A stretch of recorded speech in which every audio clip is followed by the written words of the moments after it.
Alright guys, this is attempt number 3. So it looks like my internet's bouncing today.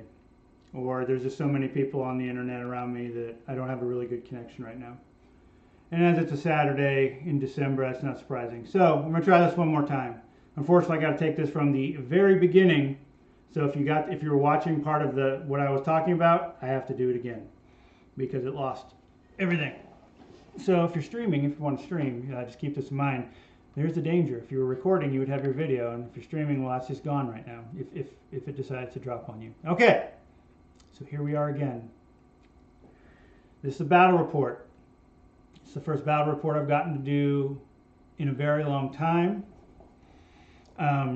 This is going to be a solo battle report, so it's just me. Because of Corona, I don't have people who I can play with.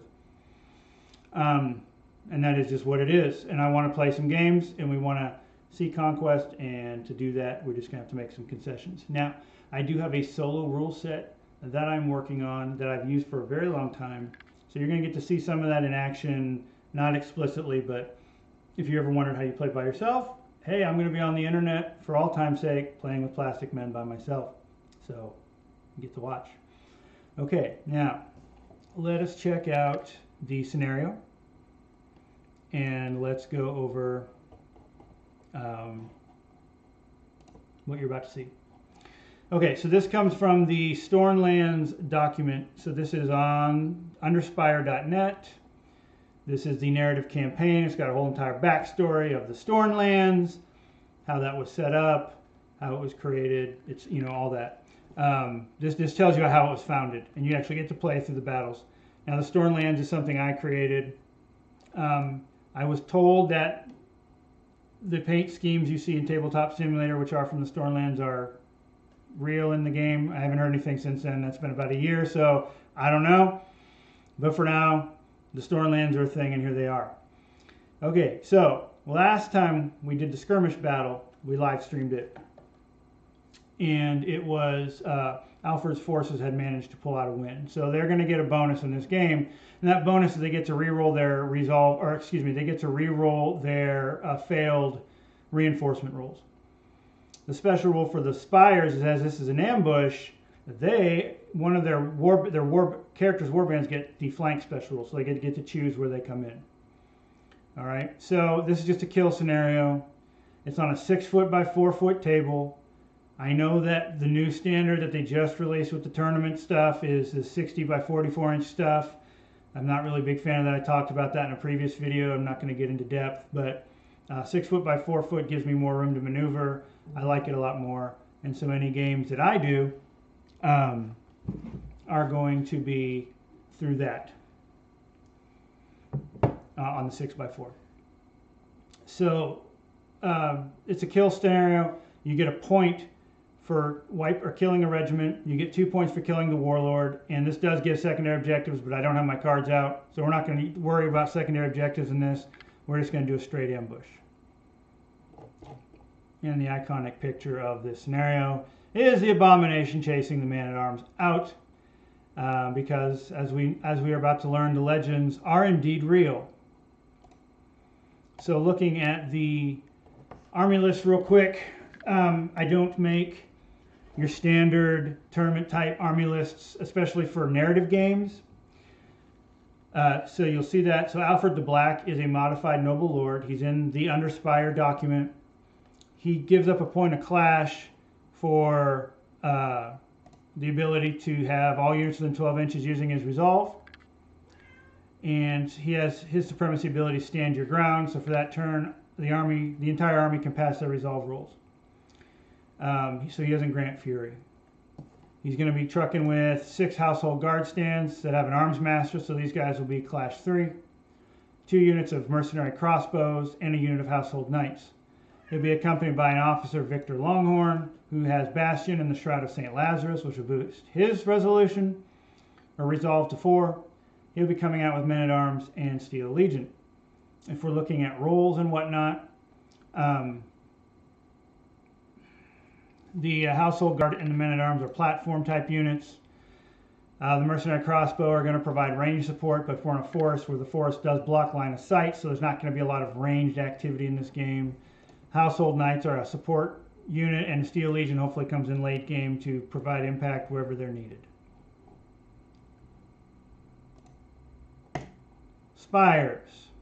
So if we're looking at the Spires, again, I'm not traditional. There is a high clone executor in this list, but he's not the warlord. 2 reasons. Number 1, narratively, the lineage highborn is going to be the warlord because he's the lineage highborn.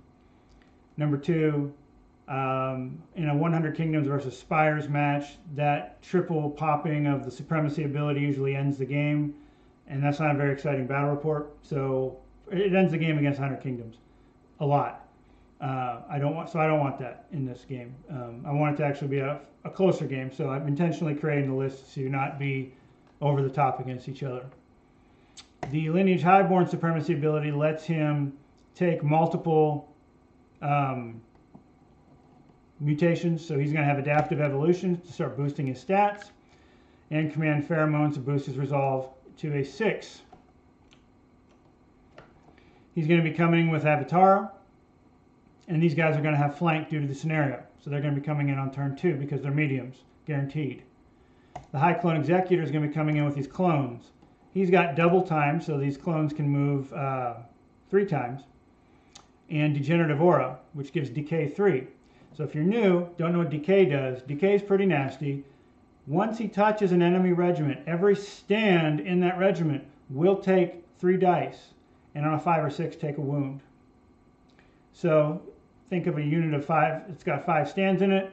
If it has Degenerative Aura hit, that's 15 dice that get rolled, and on a 5 or 6 they're taking a wound, so you'll get 5 wounds. So he's pretty nasty. And these Vanguard clones aren't bad either. These Vanguard clones are coming out with 2 attacks a pop, and they'll be clash 3 on the charge. So lots of attacks. They're also not easy to kill. They're defense 3 in the front because of shield, and evasion of 2. The ranged option, the only ranged option, is the Vanguard Clone Infiltrators. As this is an ambush, and there's not a lot of line of sight, there's no reason why the Spires would take a lot of marksman clones, because it's just not the battlefield for that. So they'll be taking their Navy SEALs, which are the Clone Infiltrators, which are very fast, snap fire. These guys put out a lot of output. They do cost a lot, but I think for the damage that they can do, they're going to be lethal. Now also they have deadly shots, so those household knights that the 100 Kingdoms have really have to watch out for these guys, because these guys can end their day pretty quickly. The Ferromancer will be coming out with a big tank unit of force-grown drones, 8 stands, and his 4 stands of brute drones. Okay, so we look at the rolls here. This is a fast-moving assault Spires list. It wants to get in, and it wants to get engaged in combat and destroy its opposition as fast as it can. It's not relying on the triple popping supremacy ability, which is what a lot of Spires armies will do. And it's not relying on a backline of marksman clones just pouring a bunch of arrows, because this isn't the battlefield for that, because there's a lot of trees that block line of sight. All right, so that's what we've got engaged. Now let's look at the table real quick.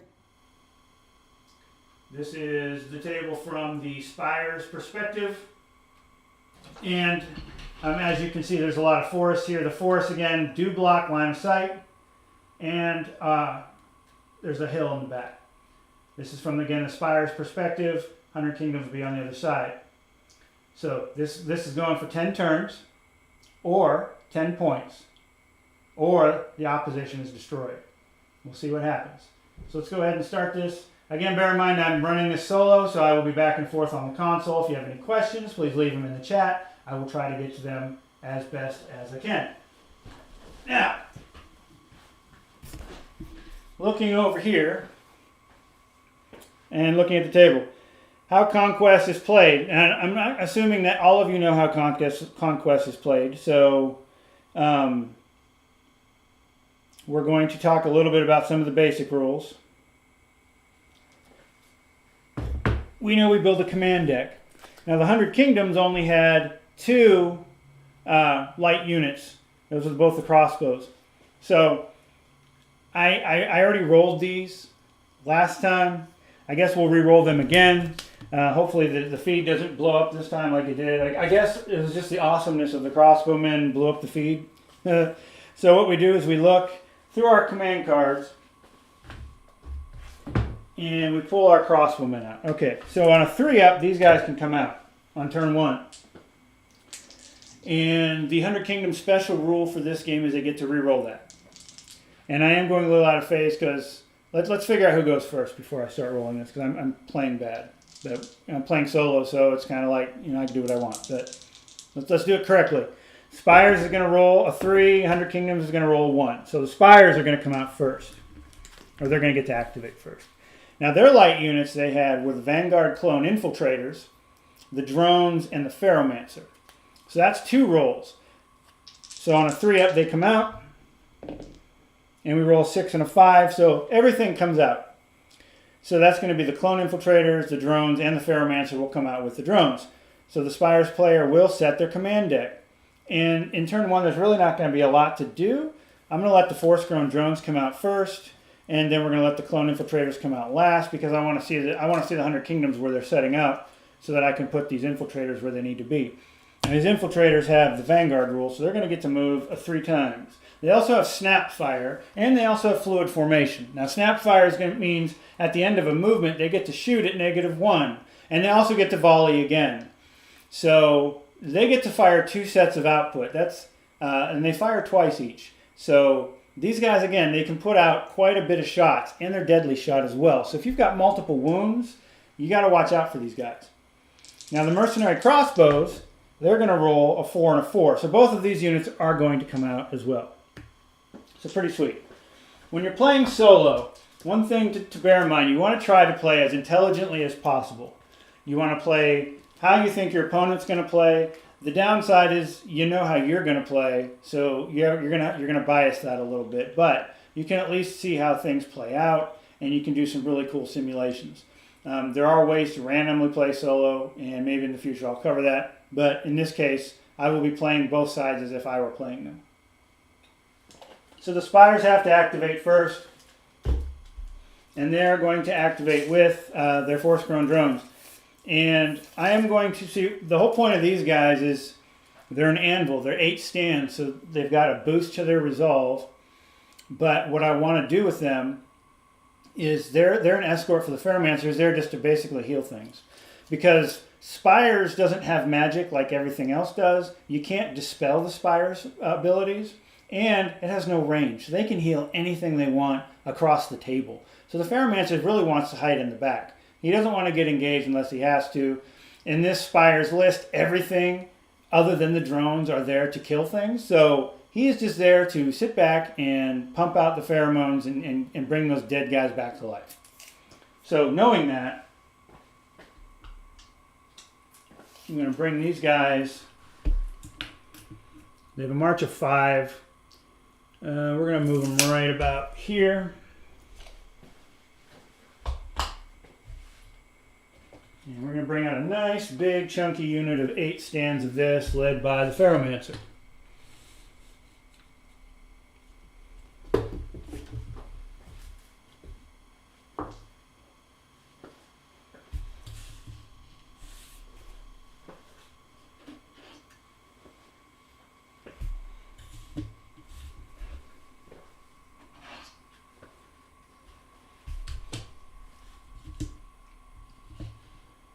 Which poses a problem for the 100 Kingdoms player, because if he doesn't deal with that Ferromancer, he's going to have to deal with models coming back to life. But if he wants to deal with the Ferromancer, he's buried way back here in a very large tanky style unit. That is not easy to kill. Now, if range were an issue, then the Ferromancer would have to actually, get involved closer. But in this case, since they can literally heal whatever they want anywhere on the table, he's fine and content with sitting way back here. And there, guys, we have activation number 1, large unit of Ferromancer, or a large unit of Force-Grown Drones hanging out right here. So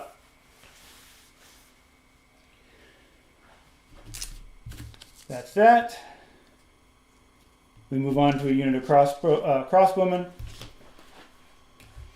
And when you're done activating, of course, you want to place your card right there next to your activated unit.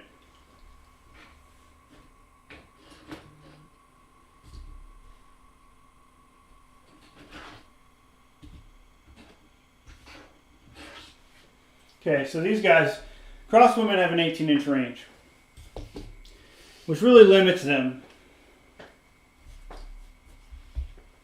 because they can't really utilize their weapons to their fullest extent until they have to get close enough to be charged, which can be, you know, not optimal.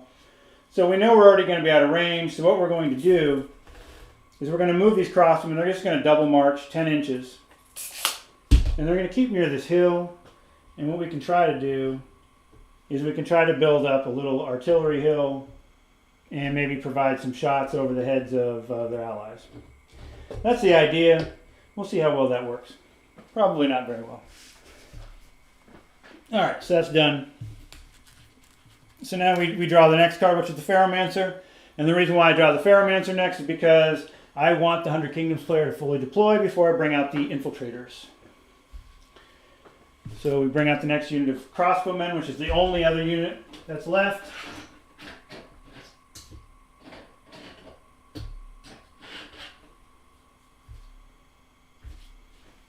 And again, well, you can see how this battlefield, you got lanes. This is where the attacks are going to come from, are these lanes. If you plant your stuff right in the middle of this tree, I can't see over this tree. This hill's level 1, forests are size 2, which means on the hill I'm going to be size 2 as well because I'm infantry, which means I can't see over that tree. So instead we're going to take a shot, a gamble, and we're going to place these guys 10 inches up right here, and we're going to try to cover this lane right here as best we can. Just measure, make sure we're not over, and actually we're a little bit under, and every inch counts, so let's make sure. And that's what she said, yes. Let's make sure they're up. Okay, so that brings up the last activation of turn 1, which is simply our friends, the Vanguard Clone Infiltrators. All right, so where do we want them? So the 100 Kingdoms are establishing a base right in their middle right here. We can assume that they're going to have some elements coming from the side or push up from the forward. We don't know where the knights are going to be yet. We do know one thing. If I'm a smart player, I know that if I see your infiltrators on a flank, I'm going to make sure my knights are on the other flank. That's going to do two things. One, it's going to prevent me from getting shot at. But two, it's going to control where you put your models. So I can either deploy the infiltrators in the center where they can get to whatever they want, or I can have them come up a flank knowing that my opponent will probably put his cavalry on the other side to avoid the deadly shot, and thus give me some battlefield control in terms of dictating where he places it. And it doesn't mean he's definitely going to place it there, but if he doesn't, he risks losing that unit. So there's always decisions to be made. And that's a great question. The great question is, what decision do I want to make? And my decision is, everything's congested on the flanks. So these cavalry units are probably going to come wheeling in from one of these areas here. So what we're going to do is we're going to bring infiltrators over onto the right. I want to give them some cover from the crossbows. I don't want to be shot at, but I only have an 18-inch move myself, so I have to be careful. We're not going to get any shots off this turn, so I'm going to be content. Well, they have Vanguard, so we want to push them up a little bit. Let's push them up. Let's claim this side of the table, right here where my tape measure is. Let's put the clone infiltrators here, and let's have them march. So these guys have, let's look at their movement. It's either a 5 or a 6.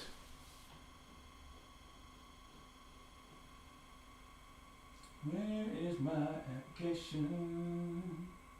Okay, so infiltrators have a 6-inch movement.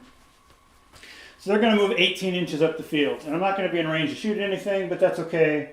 I don't really care about that right now. What I want to do is kind of overload a side, and I want to get in. I want to be annoying and get into a side. So 18 inches is this spot right here. So I'm going to bring these infiltrators up to the side. And we're going to put some pressure over here. Because if I can get into the back lines of the 100 Kingdoms, I can start destroying their support elements as well. So again, right here. So these guys are going to come up on what you're looking at, the left flank, and try to hit this castle here. All right, so that's turn 1. Turn 1 is complete. And we are ready to move to turn 2. Score is still 0-0. Now, this is where we start potentially getting medium units in the game. So let's look at building the command deck. Let's roll some initiative. So, Spires player is going to go on a 6. 100 Kingdoms is going on a 4. All right, so Spires. Well, we know that because the lineage highborn has a special rule to give them flank this game, they're in. I don't have to roll for them. So there they are. They're coming in. Then we have everything else in medium. So we have clones and the brute drones. So we're going to chuck 2 dice. And we're going to get a 6 and a 2. So 1 is going to come onto the table. In this case, we're going to bring in the Executor and his clones. It's going to get most of the Spires force on the table right away, which will be pretty nasty. All right, so for the 100 Kingdoms, most of their army is also medium. So we've got a Household Guard, Steel Legion, Household Knights, and Men-at-Arms. So that's 4 units that can potentially come in. So on a 5. And they get to re-roll failed ones. I just rolled 3 6s and a 1.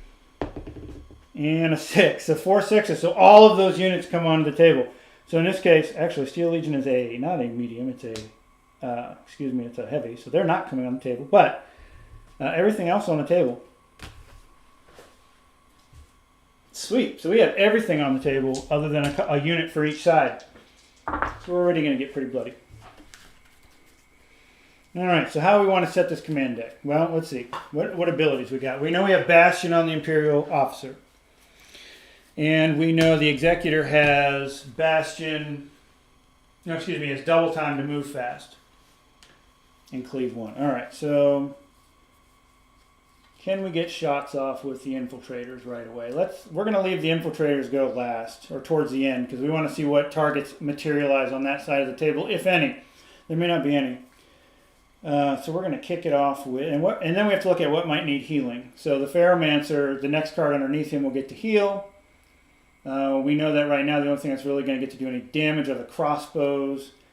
And if I'm going to guess, I'm going to guess the Avatara are going to be the ones that take the damage. So I'm going to make sure that the Avatara go underneath them, but we're going to have to do that towards the end. So we want the Executor to go... we want his clones to come in,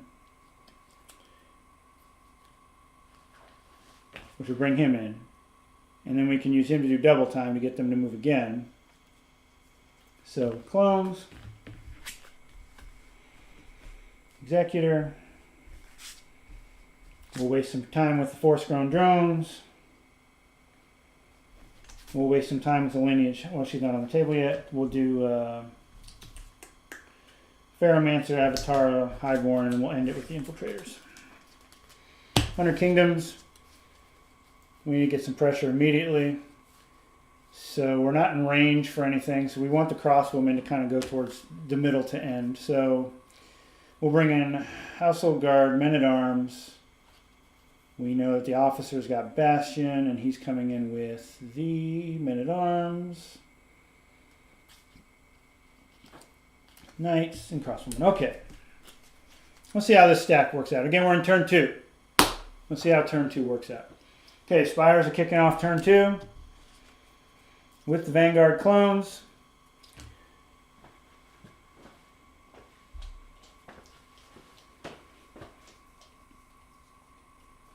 We are going to bring the Vanguard clones in up this alley right here in the middle. They're going to move 10 inches. They have a standard bearer, so they're going to move 11 inches, which is this point right here. Okay. And they are with the Executor. This is going to be neat because we have to try to squeeze in this as well.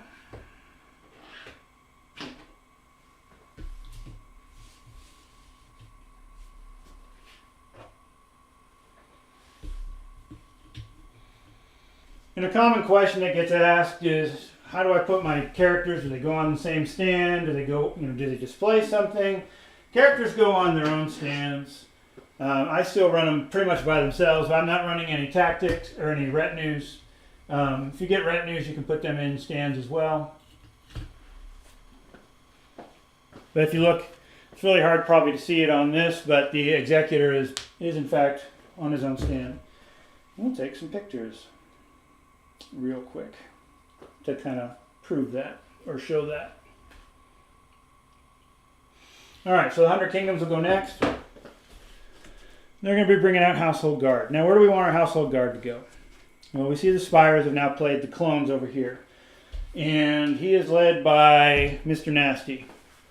So we know he's got degenerative aura, so whatever he touches is going to hurt. It's just going to do wounds. So armor and shields and stuff don't matter. So we're going to plug this gap right here. Now they do have +1 because they have a standard as well.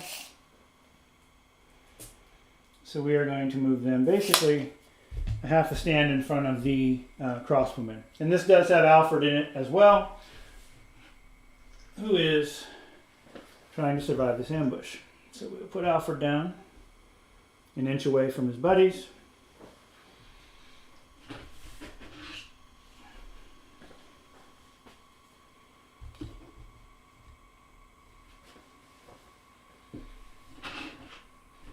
And we'll bring the column up. Household Guard are an excellent platform unit to build around. I consider them along those same lines that I do the men-at-arms. They are mainstays. The men-at-arms are going to be more defensive. The Household Guard are going to be more offensive because they have cleave 1. They also have support, so they do more attacks than men-at-arms will do. In the back ranks, I should say. In this game, the engaged stands get their full attacks. The unengaged stands contribute 1 attack, with the exception of support units like halberds, like Household Guard, which will do 2 attacks instead. So there we have the Household Guard. So we're plugging up. We're creating our battle line right here. Spires are going to go next. Their High Clone is going to go. He's got double time, so it's a draw event. Double time is going to let them move again.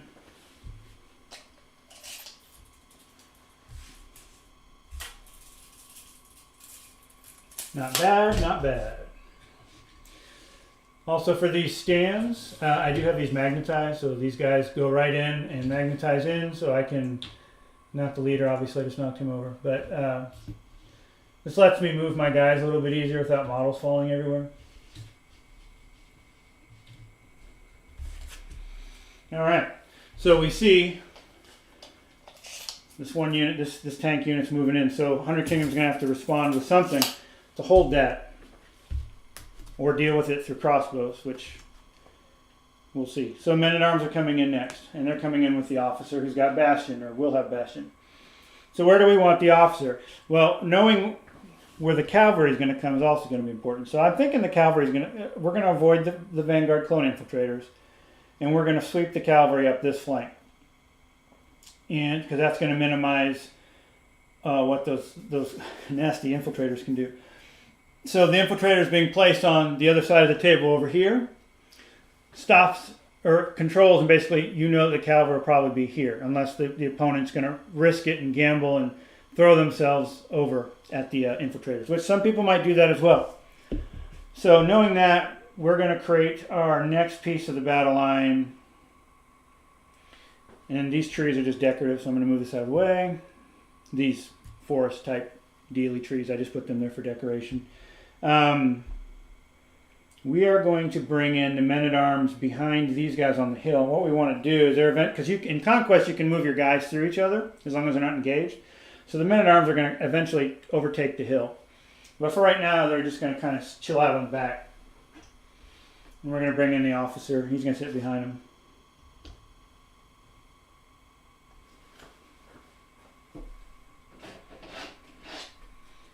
So these guys are going to be pretty stout. These guys are going to be rocking defense 4 in the front. because of their shields, and from Bastion. Now, another option, if you don't want to put the officer in here, is to take the seasoned veteran, who costs 45 points. He costs almost as much as an officer does, a little bit cheaper. Also provides the same benefit, which I often do. Honestly, the officer's not usually in men-at-arms, but in this case, as we're being ambushed, that seemed like the logical place for me to put him, so I did. Okay, so again, back rank, battle line, forming up. Spires. Force-grown drones, they're content to just sit in the back and not do anything and stay out of crossbow range. Imperial Officer goes, he's going to crank out Bastion, so men-at-arms are now boosted in defense. They're going to be 4 in the front. The Ferromancer is going to go, and unfortunately, so the Avatar are going to go. That's kind of a waste, but they didn't get shot at yet. The Avatar card goes to the bottom of the deck, which is fine. Noble Lord's going to go after King Alfred, or soon to be King Alfred, hopefully King Alfred. He doesn't have anything to do. So it's kind of like a cat and mouse game. You play some cards that don't do anything, because what you want is you want to see your opponent do things so you can respond to them instead. The Highborn, not on the table. Whoops. So we have the Knights. So the Knights, again, are going to come up this flank right here.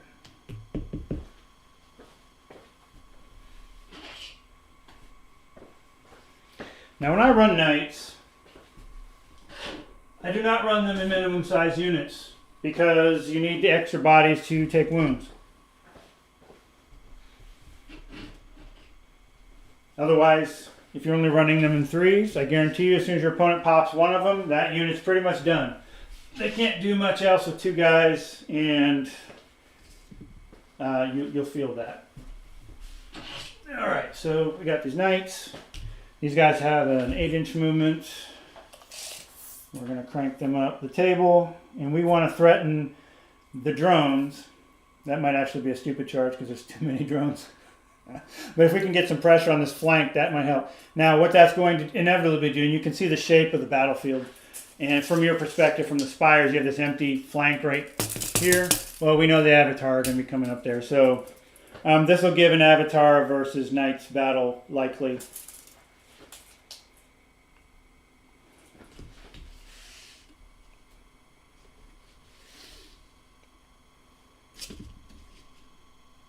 So here come the Household Knights. Now, Household Knights also are not shock cavalry. Do not try to use them as shock cavalry. You will be disappointed. Household Knights are a support unit. They are there to get into flanks. They are there to hit the lighter things. I don't mean lightweight class. I mean just the things that don't have a lot of defense. If you try to use them like shock cavalry and plow through big units of infantry like that force-grown drone unit right there, you're going to have a bad time and you'll probably be annoyed. So I would not recommend doing that. Okay, so that brings in the Vanguard Clone Infiltrators. So they're going to continue to move up. They're not in range to shoot at anything yet.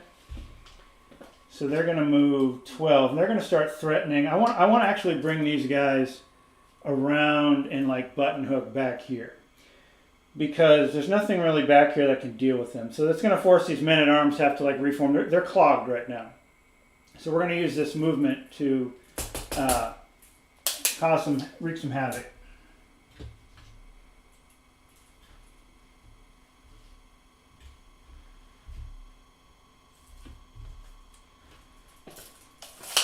Okay, so now the 100 Kingdoms player sees that, and he knows what they're going to do. He's going to have to respond somehow. Either move those crossbowmen to be able to shoot them, or do something. And it is the crossbow's turn. We can pick one we want to do. Nothing is in range yet. So we have a 20-inch range. I was corrected on the live chat. You're right, crossbows have a 20-inch range. So do we want to start picking those guys off, or do we want to start dealing with the infiltrators?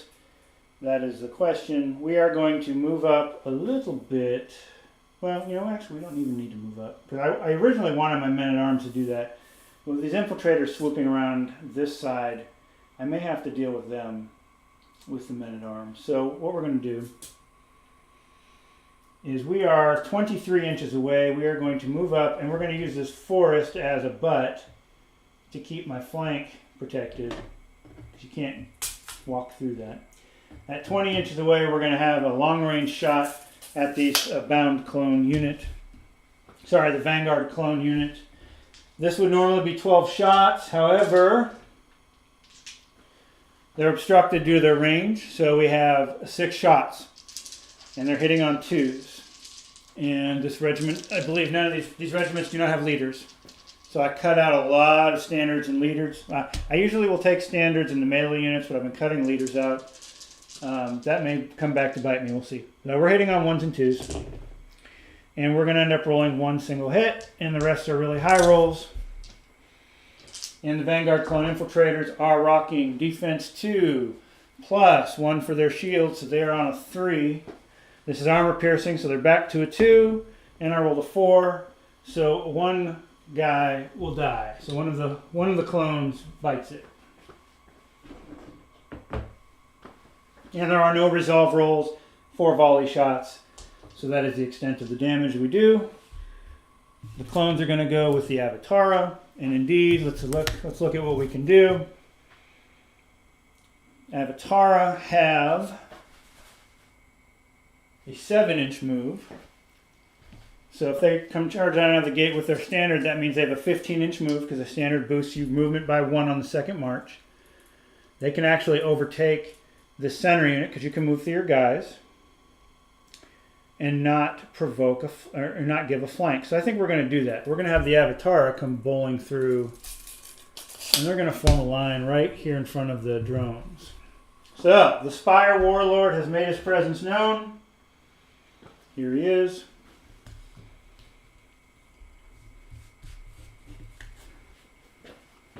And that is the conclusion of the Spire's turn, so I'm just collecting up the cards to clean up my table. And he's got 4 Avatara with him. Now, Avatara are a mainstay of the Highborn. That means you can technically have an army of brutes. They're not bad. They're not the greatest troop in the world, but they're not bad. They are Cleave 1 support. So I bring them again like I do cavalry. You've got an extra in the back, and he's there to absorb wounds. But I moved him up the front, and now we're creating some matchups here. The Avatara looking at the knights, and they're going to try to keep that flank secure. These bound clones are they're trying to come crash up the middle with their degenerative aura.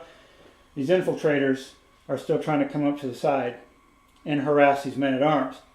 You got to bear in mind, we still have Steel Legion and we have brute drones left to come out. Both of those units are quite tasty in what they can do. All right, Mercenary Crossbowmen, the last unit. Let's see how far away they are from Avatara. They are 26 inches, so even if they move, they're going to be out of range regardless.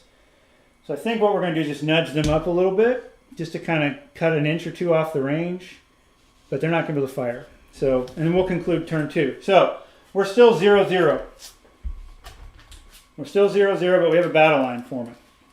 And this is where the fun stuff starts to begin. This is where we're going to actually start to see some of the clashes. So your first turn 2, turn 3, you're setting up for the mid game, and the middle game is where all the good stuff happens.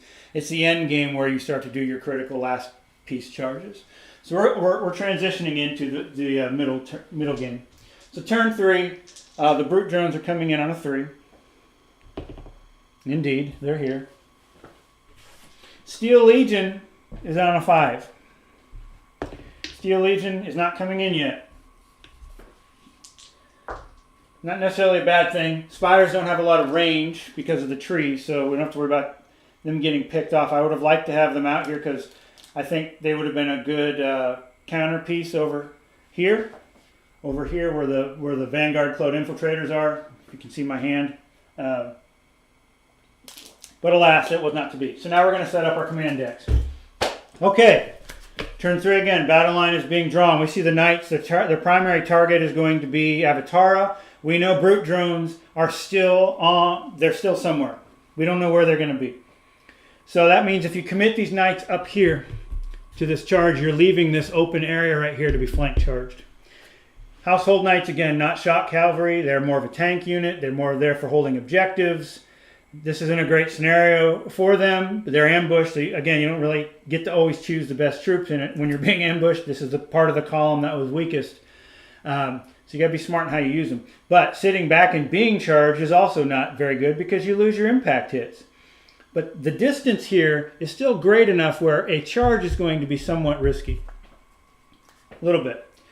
Now, I forgot to do one thing.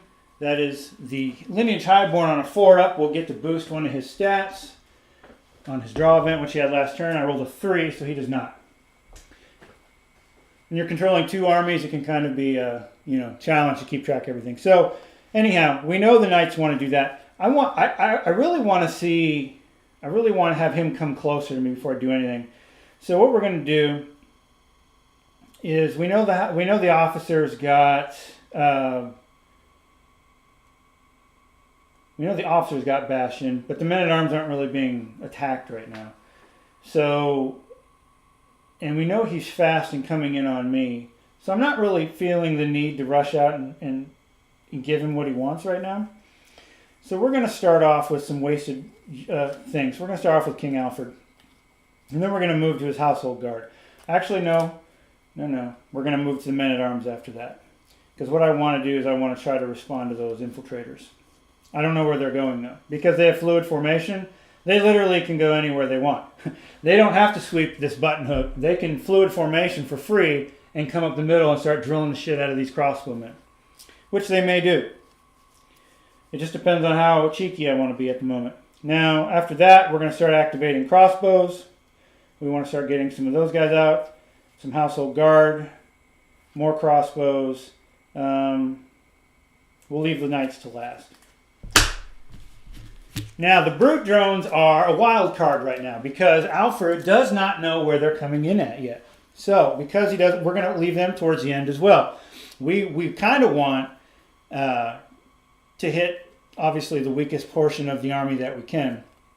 So, what do we want to start with? Well, what's going to be hurt? Because I need to know what I want to heal. And again, the Avatar are probably going to be some of the primary targets, but so are the bound clones. So it's really hard to choose. We're going to start with the Force-Grown drones because that's a wasted draw. And then we're going to, so we're basically we're letting the 100 Kingdoms try to determine what needs to go next. The Lineage Highborn does not have a draw event, so I'll just use him next to kind of sit back. And let's see. So then we want to move the High Clone Executor has double time, so that's going to let people move twice. I'm fine with, well, it lets them activate next, I should say, and move up to 3 times. We'll do that. I think that's cheeky. I think what I'm doing is right. I could be wrong, but I'm not having the bound clone or the Vanguard clones be the card there because I want to heal them maybe. Actually, yes, I do, because I think they're going to be the ones that take the brunt of this force. So I want to make sure that they have time to be healed. So the Highborn executing a double time lets them immediately activate, and then he activates. But their card doesn't get drawn until later. And so when their card draws, nothing will happen. But that's the point. If I'm keeping them in the command stack underneath the Ferromancer, they'll get to heal. So we're going to definitely do that. We're going to move the Avatar then.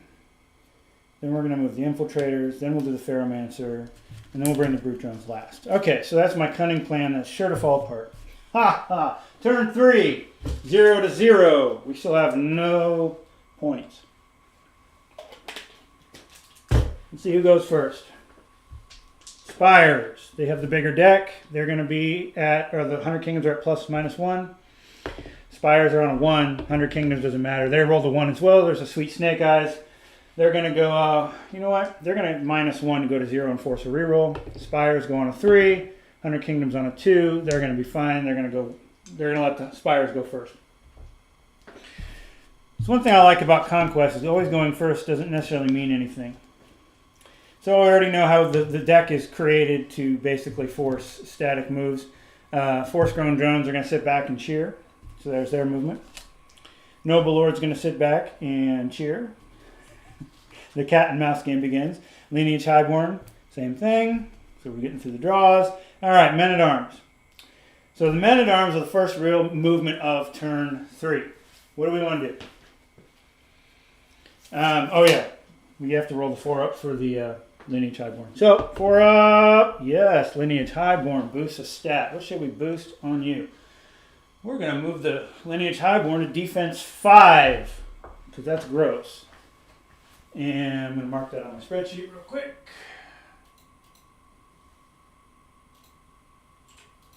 Okay, so he's defense 5, so if he gets into a duel, it's going to be even harder. So adaptive evolution, he's got some bone spurs that are just created on him. Good times. All right, now Men-at-Arms. What do we want to do with these guys? Now, I know that Mr. Fluid Formation here, this is why Vanguard Clone Infiltrators are so good. I like a unit of 3 or 4 if I'm a Spires player, because of their utility is so great. Because you can put so much pressure wherever you want. They're so fast, they can go wherever they want. They do so much damage. Even if they're not getting deadly shots, guys, they're getting double the output because they have snap fire. They can fire twice, and they shoot twice as it is. So they're firing 4 times each. In a stand of 3 guys, that's 48 shots. That's 48 dice you're rolling. I don't care what you're shooting at. That's going to take a giant chunk out of things. So we know that they can button hook. Now, here's the problem with them button hooking. If they button hook, and when I say button hook, I mean they're going to come here and they're going to threaten the flank. If they do that, I can turn this Man-at-Arms unit around and try to engage them. Then they can just run away. And then I'm basically sitting back here and spinning. If they come around the front, they're going to drill the crossbowmen. That's fine. What I'm going to do, I'm going to leave the Men-at-Arms where they are. Because if these guys come around and start shooting at Men-at-Arms in the flank, that's fine, but I'm not pulling myself out of position. And what I'll have to do, because otherwise I'm leaving a flank open to this thing coming out. So this is a hard choice. In chess terms, we would call this a fork, or a form of a fork. I've got 2 things that are going to happen. Either decision I make is bad. So I'm forked. Or you could also say it's a form of a pin where I'm stuck as well. But enough of the chess analogy. I'm going to leave them where they are for right now. High Clone Executor, he's going to double time that unit. So it means his regiment now gets to activate. Let me double check the rule on that real quick, because I don't want to play it wrong. Especially on a battle report where it lives for all time. Double time.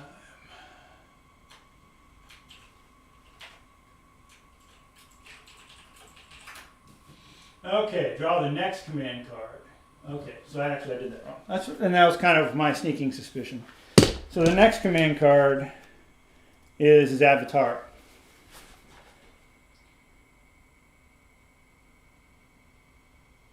So in that case, it won't do anything, it looks like. So it looks like if the command card is not the regiment, place it on the bottom of the stack, the character then takes his action. Okay, so that's kind of a flub on my part. Avatar will go to the bottom of the stack and nothing happens. So remember to put your unit underneath. In this case, I wanted him to activate with the Ferromancer, and I did it wrong. But better to look up the rule and know it in advance than play it wrong. Mercenary Crossbowman, what's in range, guys? What's in range? Well, we know we're in range of these clones rushing to me. So we're just going to take some more shots at them. We're going to take aim this time first, though. So 6 shots hitting on 3s. Unfortunately, with no leader. And we are going to roll 4 hits. Holy cow. All right. Now, they are saving on an A2 because we're at AP1. And they're going to roll 6, 6, 5, and 1. So 3 more are going to drop. So I've taken an entire stand out with crossbows. So it's a good thing that we've prepped these guys to be healed. This is the part that breaks people's heart that's about to happen. You do all that stuff to get these guys knocked out, and the Ferromancer is going to wave his little hand and be like, no, no. All right, infiltrators. So again, what do we want to do? We can rush the middle and drill those crossbows. We can. I am going to do the button hook because we have snap fire. So I'm at least going to get one shot off here because I'm going to need a 10-inch movement, it looks like, to get to clear this forest that's blocking my line of sight. But at the end of the movement, I immediately get to fire. And because I'll have used 2 movements, I won't have the ability to do a volley. So I'll just get one set of shots off. But now I'm going to be really pressing this flank. So yeah, 5 inches is going to put me here. I'm not going to have line of sight. So we're going to do a full 10-inch movement, kind of like a wheelie.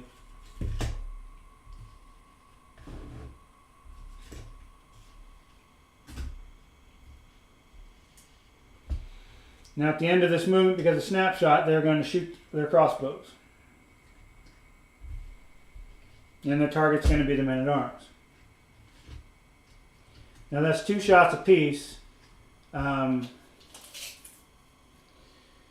are 10 inches away and 12 inches away. So they have an 18-inch range. I know that for a fact. They have an 18-inch range, so they're going to be obscured.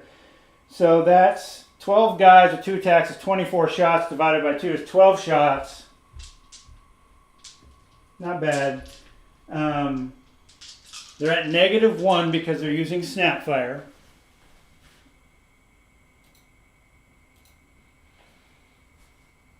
And they have a volley score of 2. So they're hitting on 1s. Let's see what happens. Hitting on 1s. Not the greatest in the world, but they roll a sweet 1. 1, 1 out of 12 dice. Alright, men-at-arms. These guys have not been bastioned yet, so they're only defense 2.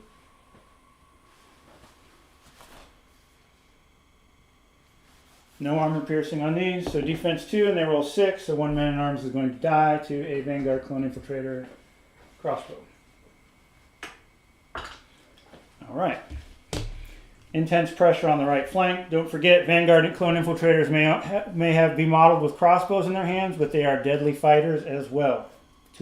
So don't ignore them. Household Guard. So what do we want to do with the Household Guard? Well, they're forming the middle of the line. We know that. We're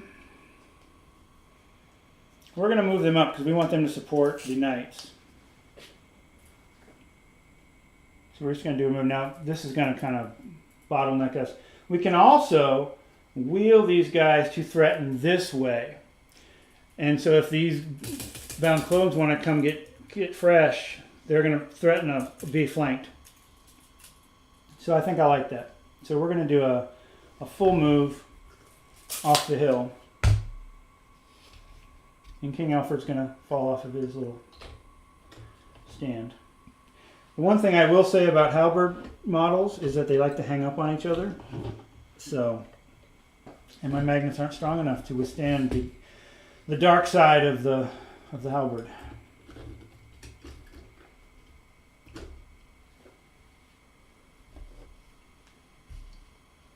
Okay, so we're creating a flanking position to deal with the high clone and his bound clones. Okay. Is that going to work? Is he going to fall for it? We'll see. Ferromancer goes. He's going to use his healing ability, so he's going to take the Vanguard clones, drop them to the bottom of the deck. They are going to heal D6 wounds. This is the part that rips the heart out of people. He is going to heal back 2 of them, so the stand comes back with 2 models. Something in the pheromones brings them back to life. They pull out the crossbow bolts. They're fine right now. Takes us to our mercenary crossbows. It should be this unit. Excuse me, this unit. That unit already shot. So this unit. Things are getting bottlenecked here. We're still out of range, so we're gonna have to move. Now, we're just blocked everywhere in terms of what we can fire at, but we are 25 inches away, so even if we do a full move, we're pretty much hosed right now. We're going to chill out. Unfortunately, this unit's being wasted right now. brute drones come on the table.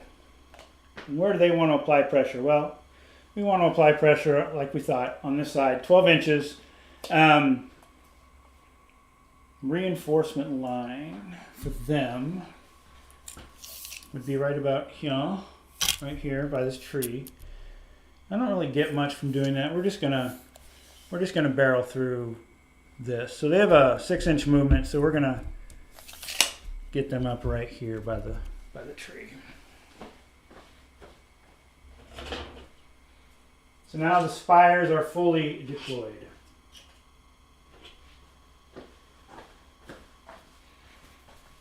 Now forests are not immovable, impassable objects. So I'm going to do some creative shuffling here.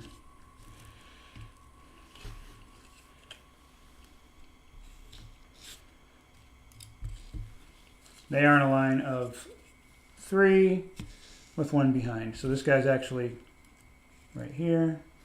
That'll be fun when I nudge the table and he falls over. All right, so now we've got Kill Valley created. So, well, you can't see the laser pointer on video, unfortunately, but where's my tape measure at? Right here. Okay, so Kill Valley, you've got this flank, you've got these two coming in. This is just bad news all around. So if the knights swing around, and these trees are just decorative, so they don't count for anything. If these knights swing around and hit, they better do some damage because his avatar are going to hit them. And of course, these avatar can also now come in and do a flank charge here. So we have a neat little situation set up for sure. Imperial officer is going to bash in the men-at-arms. Avatar are going to go. Now the avatar are going to see that flank of that household guard unit, and they want to prep for that because they're going to indeed try to get those brute drones to deal with the knights. Is if they can get a nice flank charge off on the household guard, that might end things. So Avatara are quick. Their movement is 7. They have a standard, so they do have a 15-inch march. They technically could also charge, but this tree, well, the forest again is not. They can move through it. It's hindering, so they won't get their impact hits. And closest to closest. It's 13, so they need a 6 if they do this charge right now, because they have a 7-inch movement. If I roll a 6, it's a 13. The standard bear will let me re-roll. We're going to try that. We're going to try that, because if they can pull that off, that's pretty huge. This highborn is pretty deadly.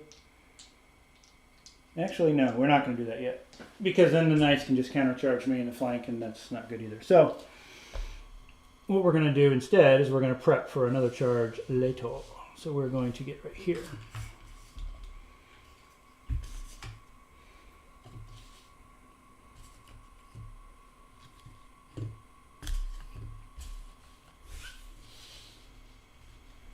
Okay. So leads us with the household knights. What do they want to do? Well, close to closest, they are 17 inches away from Avatara. So you're 17 inches away from the Avatara. You have a movement at 8, which means you can't really charge. You can move and charge, do impact hits, but you're not going to do much damage. Additionally, if you do that, you know your flank charge right here by the brute drone. You're kind of pinned at this point. These knights are pinned right here because there is no good answer for what they're going to do. So they're going to chill. So the whole Imperial line is kind of paralyzed right now, responding. And there's the lack of range support that can actually shoot is hindering the 100 Kingdoms right now. Like if they had some longbows in this army that could actually reach out and do damage at a distance, they could. But range superiority is huge. And in this case, the Spires have maneuver superiority. One thing that's going for the 100 Kingdoms, though, is the Steel Legion has not come out yet. And the Steel Legion, barring bad dice, can tear apart anything.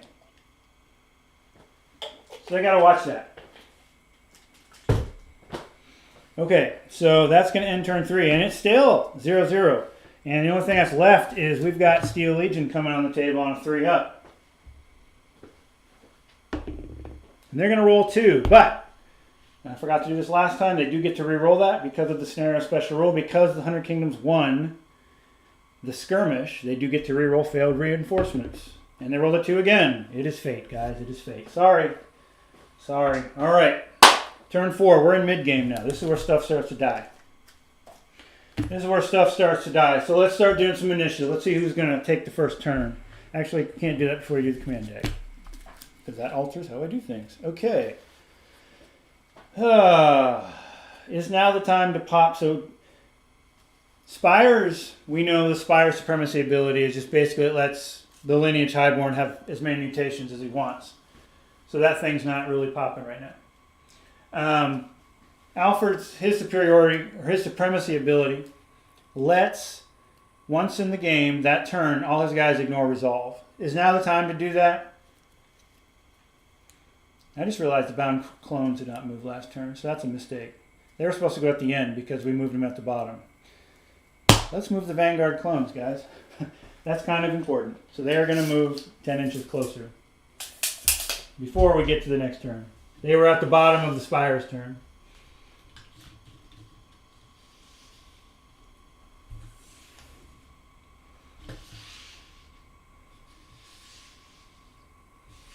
Okay. Yeah, that's a little bit different now, isn't it? Turn 4. Okay, so. Oh, so many tasty choices we've set up in this game. So many tasty choices. It's not, and this again, guys, this is why I like 6 foot by 4 foot tables. If you're on a small 4 foot by 4 foot table, 4 feet is right here. Okay, right here is 4 feet. You lost all the stuff to the side. These flanks that you're seeing right here wouldn't be here. They're going to be more fronts. It's going to be slamming fronts together. And that's fine. There's nothing wrong with that. But I really like the maneuvering here. And I like the flankings that have been set up. You don't get those on a shorter table. Even on the 60 by 44. So 60 by 44 is right here. So again, you're losing 12 inches of the table. You're losing 6 inches aside. That's an entire march move for free that you got. So again, just to go off on a little mini tangent, this is why I like the 6 foot by 4 foot table. And we're using the whole table. Now, besides that, let's look at the situation. Let's look at the way this table is set up right now, if we can see it. The 100 Kingdoms are on the defense. They're backpedaling. We're not even backpedaling. They've let themselves be in this situation on purpose. It's a defensive tactic. They want to react instead of push. So clones, they can totally destroy this crossbow regiment here. So they are 9 inches away. They have a movement of, I believe, 6. Is that correct? Yeah, 6. So they need a 3, and they have a standard, so they get to reroll. They're going to totally wipe this out. There's a good chance that they're going to wipe these guys out and then get to do another, well, you can't charge again. But they could reform. But yeah, then they're kind of stuck. However, right here, guys, we got the Avatara, which are about to do this flanking maneuver. Okay? And we have these brute drones right here that are putting pressure here. So we've got pressure. We got 3 pressure points coming down. And then these Vanguard clone infiltrators right over here, they're pressuring the flank. A lot of pressure from the Spires. Lots of pressure. And now the 100 Kingdoms have to react to that somehow. Because a mistake right here is the end of the game. Total end of the game. So, if the Household Guard reform to face the Avatara, that's not good, because then the bound clones could charge them. If the Household Guard reform and charge, they can do that. And that actually may not be a bad idea, because that would prevent themselves from being charged, but they're going to start taking casualties from the Avatara. If they charge here, they could get the charge here, that might be more beneficial. So let's look at that. That's going to leave this side here where these knights are 2-on-1. So they're going to have to find a way around that. So we know when we set up this, the key movement here is the Household Guard have to go first. All right, now, what's the next most important thing? Well, we're going to have to get the men-at-arms to reform. And actually, before we do that, well, yeah, we definitely want them to reform. So if we look at the distance here, closest to closest is 10 inches. These guys have a 6-inch move. They have a 4 up to charge. They don't have a standard. 50-50 charge, they could be hitting the flank. To me, that's too much of a risk, so we would definitely want the men-at-arms to go next. They're not going to get Bastion, however, so by then they're probably done for. Let's go ahead and bring in, and I'm leaving the knights towards the end because I want them to be able to respond. So then we'll do the crossbows, we'll do the characters, and then we'll do the knights at the end. Steel Legion still kind of waiting, taking their time. All right, from a Spires perspective, I feel we're in a really good spot. What's the thing that absolutely has to happen this turn? That's the very first thing that has to happen is I know that I'm in a great position to destroy King Alfred right away. If the Avatar charge their flank, that can be bad. Now, the thing is, if I charge the Avatar into the flank, these knights have got me. I don't want to do that. However, these bound clones can do a wheel charge. And closest to closest there is 8 inches. 6-inch movement. I need a 2, guys, with a standard reroll. Yeah, we're going to move them first. Now, the downside of that is Mr. Ferromancer's not going to get to heal them right away. But I need to get this off right away because I want to pin them in place. I need to pin them in place. Now, that will expose a flank to the men-at-arms, but I've got Vanguard Clone Infiltrators over here that are going to hopefully pin that. So, battle plan, right? The best strategy is the one that's going to fail and you have to fall back. So after the clones move in, I want the Avatar to come in. Because if they charge and wipe them out, they can reform. So if these guys hit, do damage, these guys hit, do damage, and kill them, I can reform and avoid a flank. So let's do that. It's going to leave the brute drones back there. I'm not going to use them right away. I want my... Actually, you know what? Let's get the infiltrators next so they can try to pin those men-at-arms. Then we'll do the Avatar.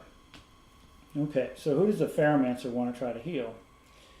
He's not going to be healing much because everything that I want to heal is going later, and I don't want to drop them below the stack yet. So no healing this turn.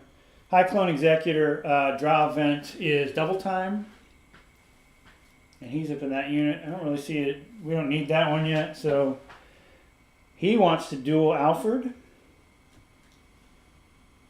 Then the Highborn could also duel Alfred, assuming he gets the charge off. Yes, so we have a good turn 4 setup. This will be bloody and interesting. At least that's the hope. All right, so we did roll off for initiative. Spires did go, so they're going to kick it off with the clones. All right, the clones want a piece of Alfred. They need the 2 with a reroll because they are 8 inches from the closest point to the closest point. They have a reroll because they have a standard. Here we go. I rolled a 5. Easily in charge range. Easily going to make this happen. They're inspired. Here they come. Here comes the first battle. This could just rip the guts out of the 100 Kingdoms right here. This could set the tone for the rest of the campaign.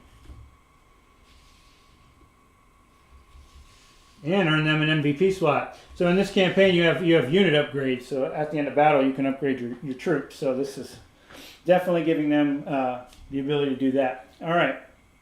So they moved in. Bam, here we go. It's time to get bloody. The Lord Executor is going to go. And he's going to start wailing into the Household Guard. So the Executor, he's got 5 attacks, and he's class 3, but he's a 4 because... he charged, and when you charge, you are inspired. So, and the Household Guard are going to be sitting at defense 3. Okay, so 5 attacks. Hitting on 4s. 4s or less. Cleave 1 against defense 3. He's also got, the Executor's got... Where did you go? He's got the Degenerative Aura as well. So now the Household Guard have decay on them. So have fun. That's nasty. Filthy nasty. All right. He is going to roll 3 hits. So 3 of his hits are going to swipe into the Household Guard. They are striking, or they're saving, they're normally on a 3. This time they'll be on a 2. They're going to roll a 2, 5, and a 4, so that is 2 Household Guard are going to bite it. They're going to have to make a resolve now. Their base resolve is a 3. Alfred is a 4, so they're going to be on his 4. They have a stand, or they have a rank extra because there's 6 stands. Actually, there's 7 stands, so they're at +2. So they are at a 6 right now. And I'm going to roll a 3 and a 4, so they're going to stand their ground. Okay. Next up, the clones themselves. Well, we have 2 stands of clones in contact. That's 8 attacks, or 8 models, I should say. And Vanguard clones have an attack characteristic of 2 and a class score of 2 as well. So, those 8 guys, that's 16 dice. Ooh! Ooh! Ooh, here's 12 out of 16. Needing a 3 or less. 12 out of 16. We are going to roll. Let's see. We've got 7 hits, and we get 4 more. Oh, my lord. 11 total hits from those guys. Oh, 11 total hits. All right, defense 3. Let's see if these household guard can take it. All right, saving on a 3. That's not bad. We got 3 6s and a 4, and the rest save. So 4 guys die. So that's a whole stand, basically, that is removed. Okay. So we take this up. Come on, pikes. Okay, so 4 guys died. They're going to have to test now. They're on a 4. Now they only have, and the brute drone fell. They're only going to get +1, so now they're on a 5. And of course, I'm going to chuck 2 6s, so 2 more are going to run for their life. And oh my. That was painful. Now, we're not done yet. We've got 3 more attacks from the 3 stands back here on 3s. Let's see what that does. That looks like 1 will hit, the other 2 are misses. And defense of 3. I'm going to roll 1, so they're good. All right. So household guard on that charge lost 2 full stands.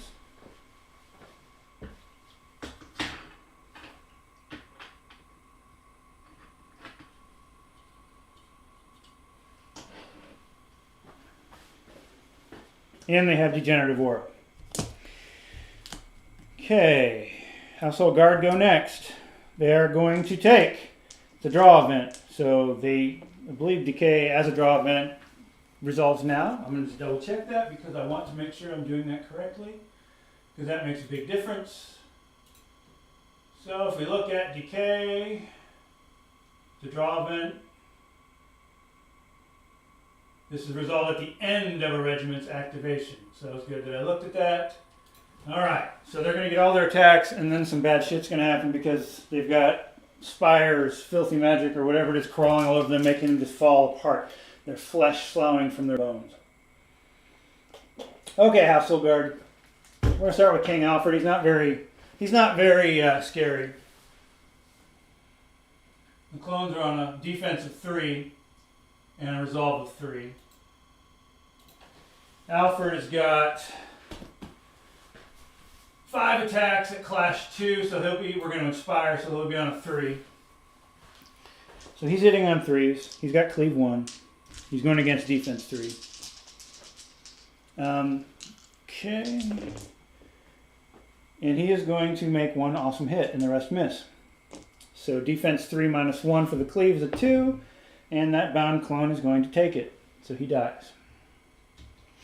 And they're going to make a resolve. Now their normal resolve, which I just said it and I forgot again, is a 3 base. So it's a 3 base, and they've got enough stands for +1 as a 4. I think the Executor's resolve might be a 4 though, which makes a big deal. His resolve is indeed a 4, so they're at a 5 right now. And I rolled a 6. So that clone is like, nope, sorry, we're done again. We're done until the Ferromancer heals us again. Okay, now the guard are going to go. So the guard have 8 attacks.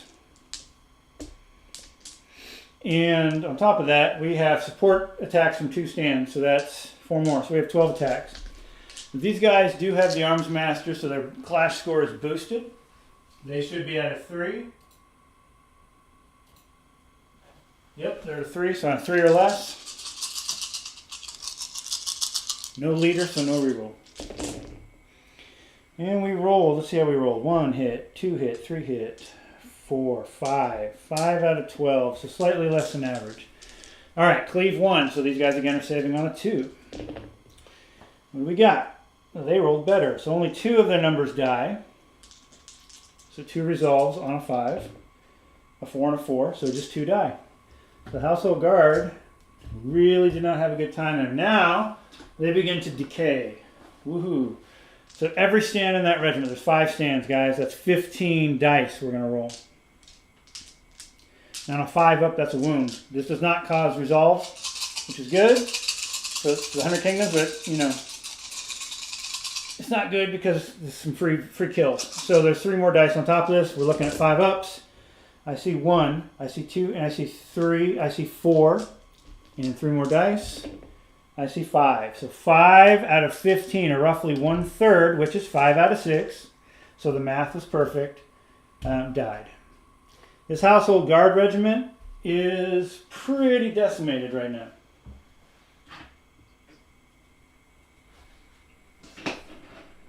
Pretty decimated. Decay is filthy. Okay, and that's the end of that activation. Spires, the infiltrators, they want to charge. They need a 4, as I recall. Double check the distance. Yep, we're 10 inches away. They have a 6-inch movement. They need a 4.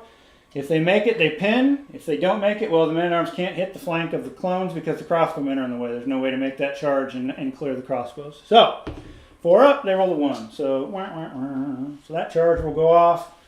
They'll move forward an inch, and that's all they'll get.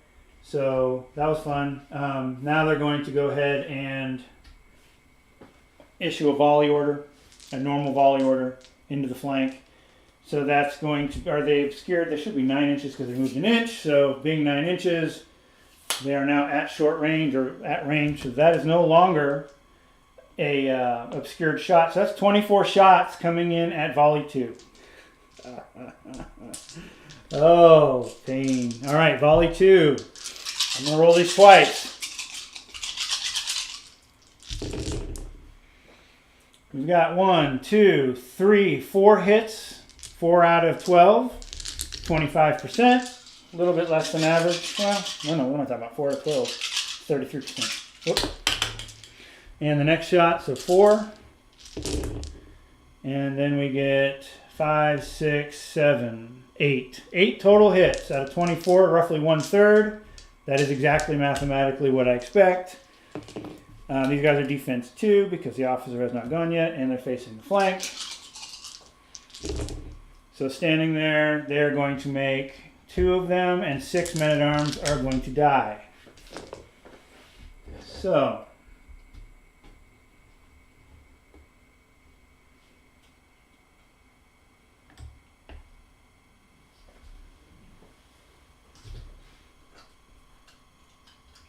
that's Vanguard clone infiltrators, my friends. That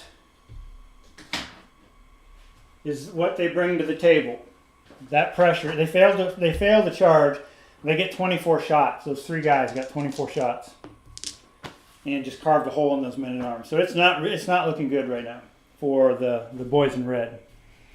All right, so what do we got? We got men-at-arms go next. So they're having a bad time. And even if they charge, they're having a bad time. But they've got to do something. So what we're going to do, they're going to reform, and they're going to try to charge. So they're going to reform here.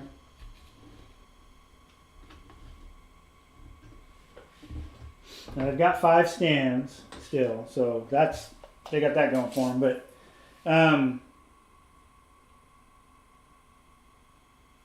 so they're 9.5 inches from here. They have a 5-inch movement. Charging doesn't give them anything really because they can't attack. And now they have their front to the infiltrator, so they're actually going to stop right there. And we'll see what happens. Because there's no point. Charging, Vanguard clone infiltrators are not bad in combat. They are almost the same as actually they are the same as the Vanguard clones that you just saw do what they did. The difference is they don't have shields. They have the crossbows. But they still have 2 attacks a pop. They're still doing damage. So charging into like that, you're losing your Inspire, and on top of that, you're going to potentially give them free attacks without having to roll. Don't do it. No, don't do it. Okay, so who's next? We've got the Avatara. All right, so their initial plan was to do that charge into the flank.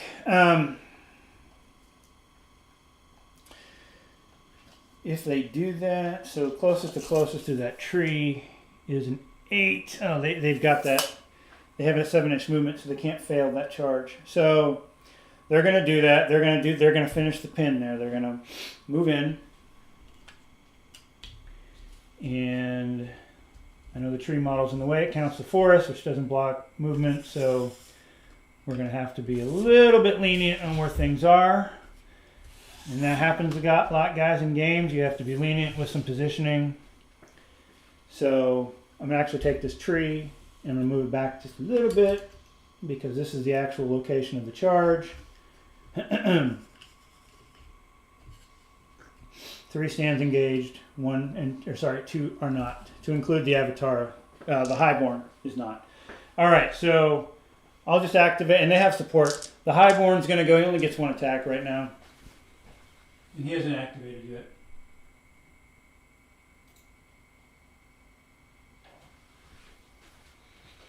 So he has got 1 attack at Clash 4, and he fails. So that just leaves the Avatar now. So, Avatar are going to go next. They have 4 attacks each. So that's going to be 12 attacks plus 2 is 14 attacks. Clash. 2 plus 1 is 3.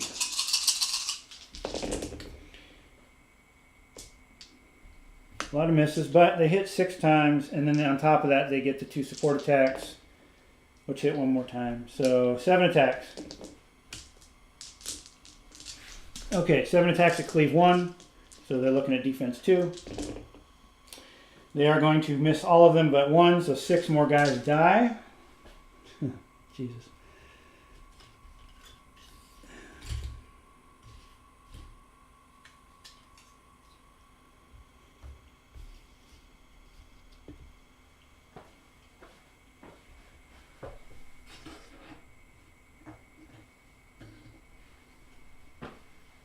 All right, and now we do resolve.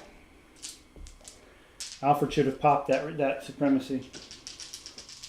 Is he getting spanked 7 ways of sunshine right now? All right, so resolve. His is a 4. They're not getting any boosts, so it's a 4. And he is going to. They only fail 1, so this stands. So it's Alfred and 4 Household Guard left.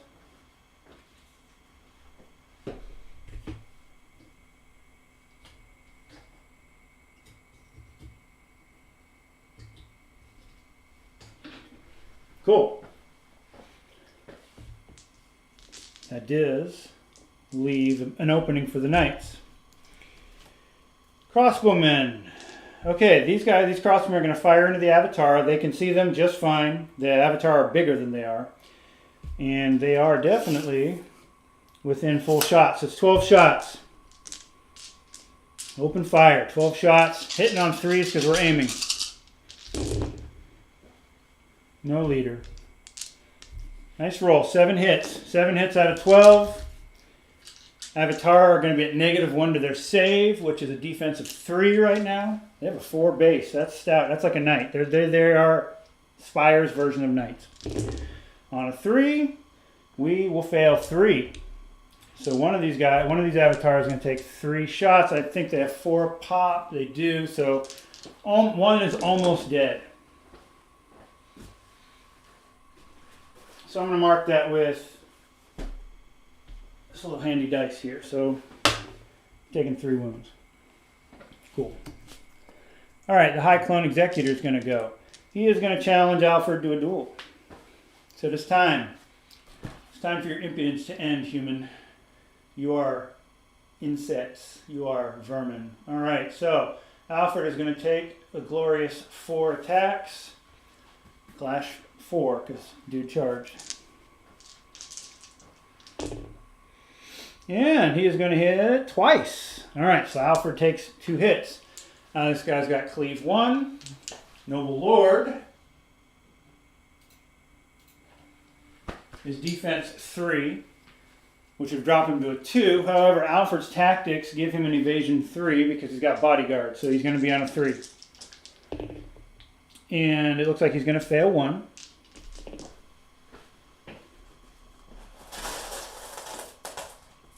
To my knowledge, if you fail wounds in a duel, that means you will also be making resolve. So he resolves a 4. He rolls a 2, so he's fine. Now Alfred's going to swing back with his juicy, delicious 5 cleave 2 attacks. 5 clash 2 attacks. He's going to strike back for 1.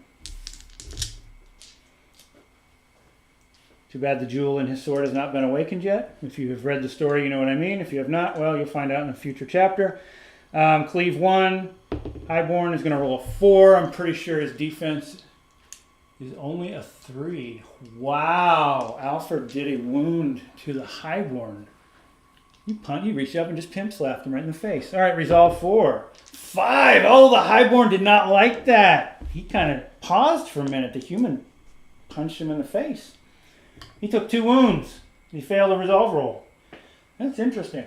All right, go Alfred. What do we got? So that's duels done. Crossbowmen. Well, they're going to open fire on the clones in front of them. 12 close rank shots. There's no obstruction there either. I'm pretty sure, yeah, they're firing right into the flank of that. They don't penalize you at all for shooting in combat. Love it, don't love it. Hitting on 3s because they're aiming.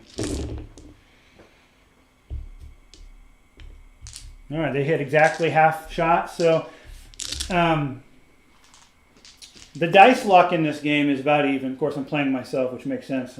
I roll the same regardless, which is nice because it sucks when your dice, flame out and the other guys are really hot. So these guys are not going to get their shields either because they're being shot in the flank. So they are going to be on a 1. Sweet. So they're going to fail 5. So that crossbow regiment just it just put some pain out. So we've got basically 1 guy left in the back. Very good. All right. Still no points scored. Still no points scored. Spires. The executor is going to go. He is going to issue a duel to Alfred. He's going to show the lineage highborn what's up. Because, obviously the lineage highborn is weak. If he can't, he got punched in the face by Alfred. No. So this guy's got 5 attacks and on clash 4. Let's see how Alfred fares. Cleave 1. He's got clash 4, which actually saves his butt because he would have missed a whole bunch. He rolled 2 4s. So that's 3 hits. Alfred's going to be on his evasion 3 again. He is going to only take 1 more wound. So his bodyguards step up for him. Absorb another wound. Resolve 4. He's made it. Alfred is going to take his swipes back. Let's see if he can punch the executor in the face. What do you think? What are the odds? We've got no hits because clash 2 sucks and I rolled a bunch of 5. So the executor's like, see, that's how you do it. Noble Lord. What's he going to do? Well,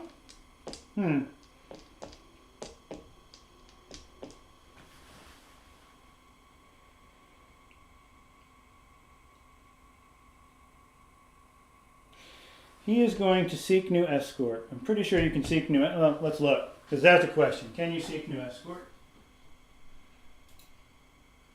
When you're in combat. You might not be able to. I would hope not.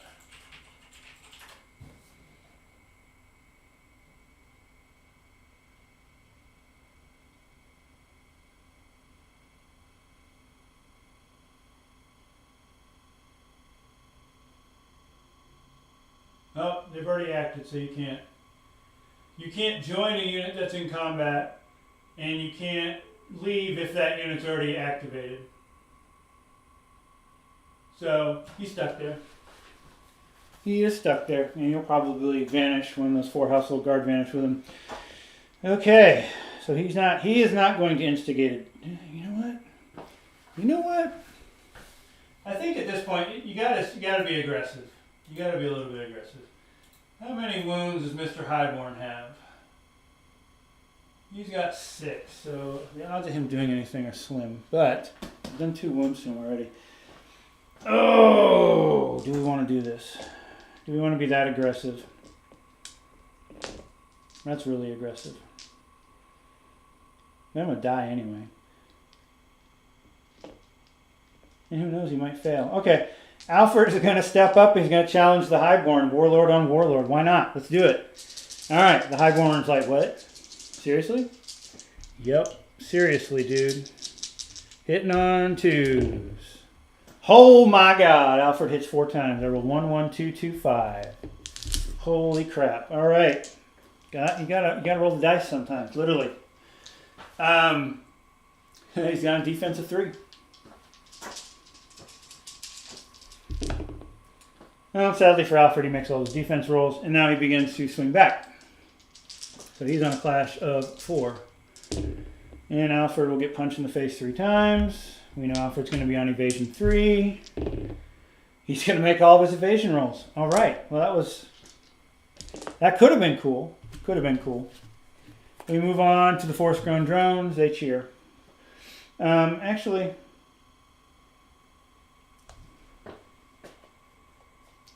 we got this pretty taken care of. Let's move them up, because you never know when that could be useful. We're going to move them up 5 inches.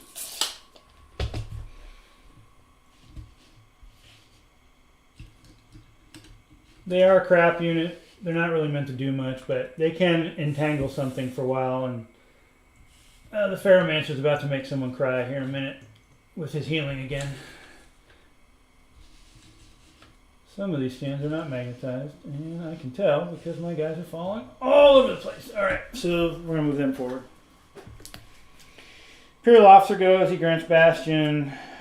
Useless, I know. Household, or Ferromancer goes. He doesn't do anything. So the Knights are going to charge the flank here. They can't fail.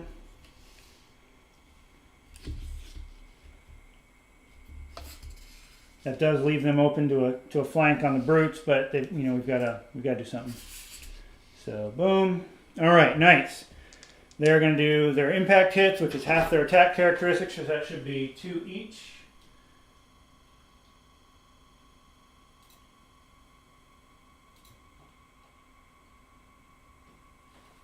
So, yep, so that's 2 each. They have brutal impact 2. Okay, so 2, 4, 6, 7, 8 impact hits total. Clash value does not get boosted on the charge for impact hits, so they're just going on their 2s.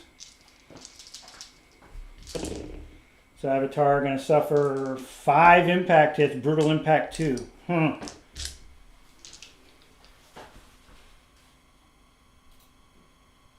Avatar defense 4, so they're going to be a 2 on this one. And one's only got 1 wound left. All right, with a 2, let's see, they fail 3. So impact hits are going to do 3 wounds. That's enough to drop 1 guy. And 2 are going to be on the unit now. And we're going to do 3 resolve rolls. Their resolve is going to be sitting on a 4. No, their resolve's on a 6. Dude's got a 6. But they do not get to reroll, or they have to reroll successes because they were in the flank. So they succeed all of these and succeed all of these. All right, so that resolve 6 is going to be oh so ugly. Oh so ugly. All right, now their normal attack. So Household Knights attacks.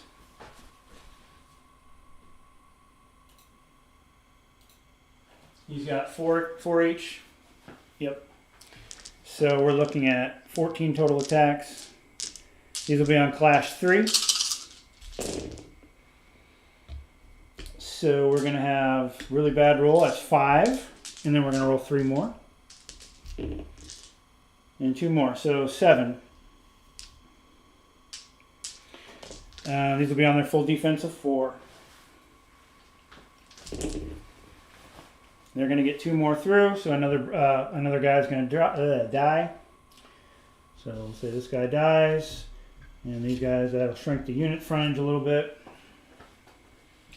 And when you do that, you do the close the gap thing. So we're going to close the gap. And move these forward. Now I've done what? We did 2 wounds. So 2 resolve rolls on a 6. Nothing. And reroll because of the flank. And nothing. Oh man. Resolution 6 on this, guys. This is a tank cavalry unit basically. Pretty gross. Alright, and that leaves the brute drones with their sweet movement of 6. They're going to not do anything in terms of being able to attack yet. But what they're going to do is double move 12. And they're going to say, hey knights, you're about to die.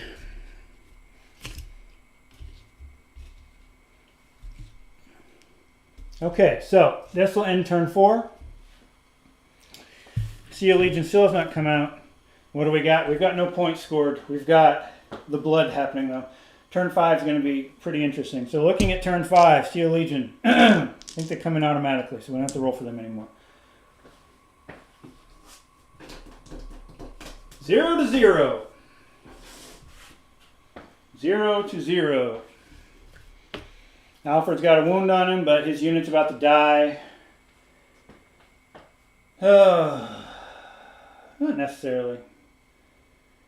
Not necessarily. If these crossbows can find a way to deal with these guys. Okay, so what's imperative? What has to happen right now?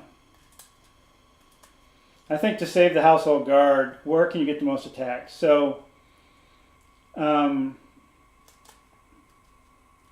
think activating household guard, that's going to give you 4 of their attacks and 5 of his class 2 attacks.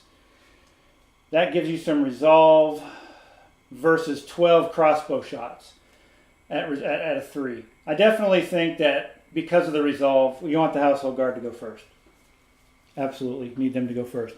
After that, and that's to hit this bound. That's to hit this clone unit right here. After that, well, the brutes are going to be doing nasty maiming things. So, oh, those avatar are gross. I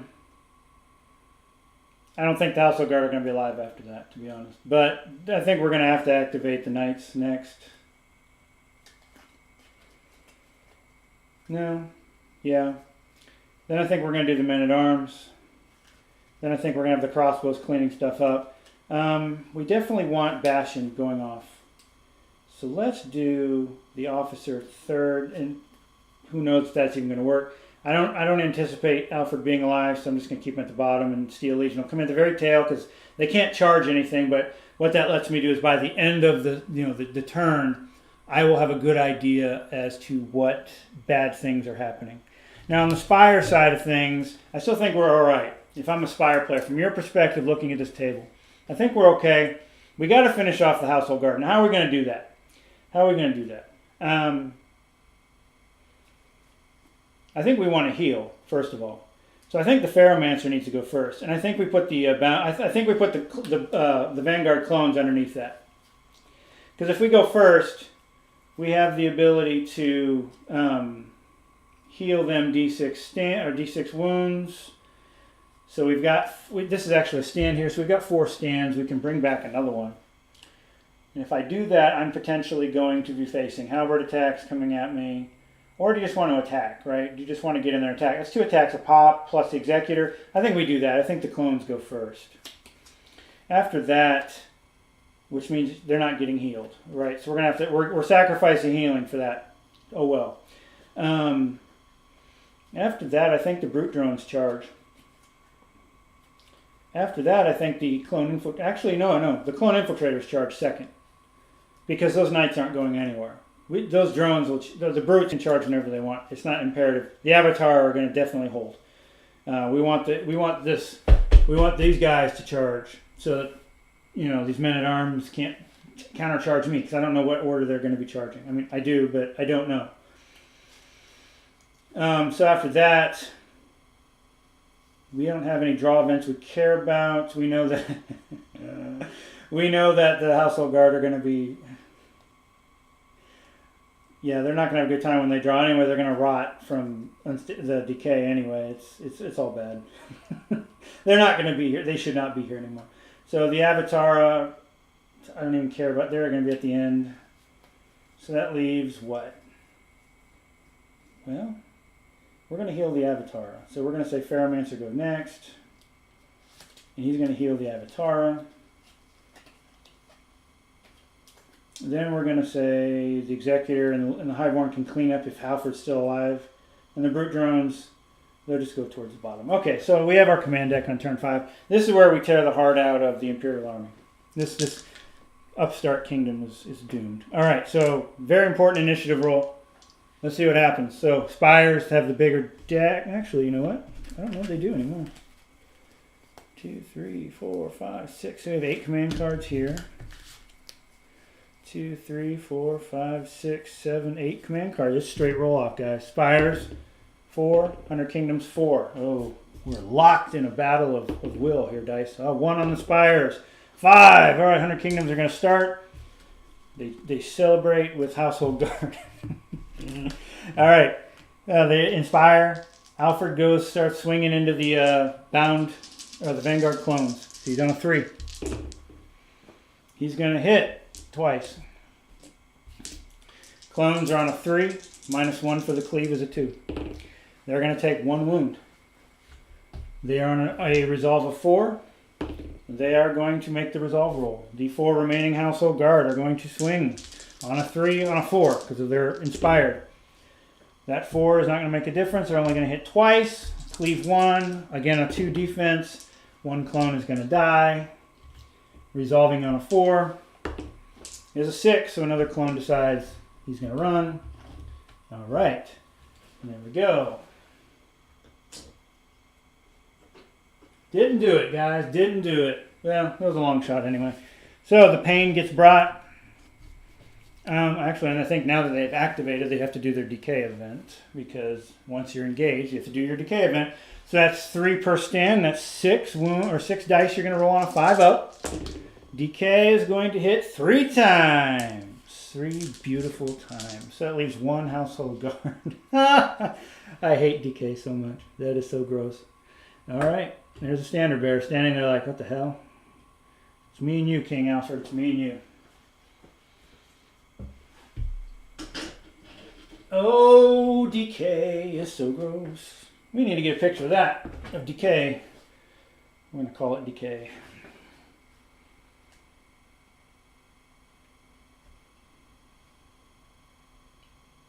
Okay. What's next? Who goes next? Oh, the clones do. All right.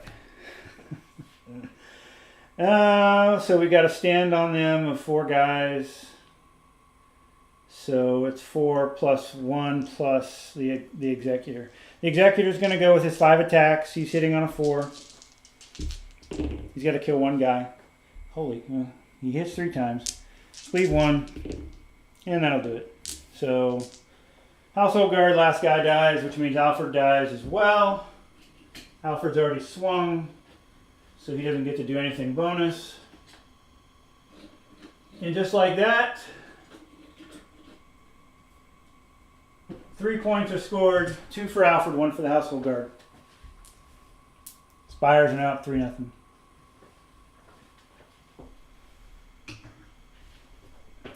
Three to nothing. I'll update the scoreboard in a little bit after this turn. Okay. So they're up 3-0. The king is dead. Long live the king. It's the Household Knight's turn. They're gonna hit the. They're gonna try to hit the Avatar. they're hurting right now too. They are going to do what's that? That's 12, 14 attacks. Clash 2. So they're going to inspire. So they need a 3.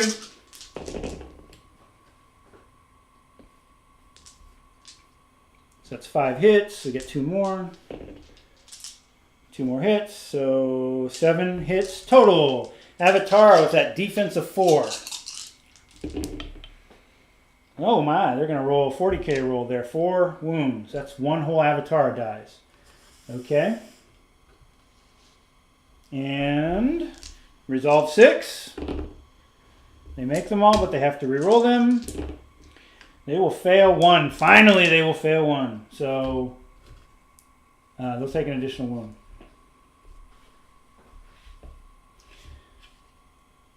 So the Lineage Highborn is kind of sweating right now. But he's winning 3-0.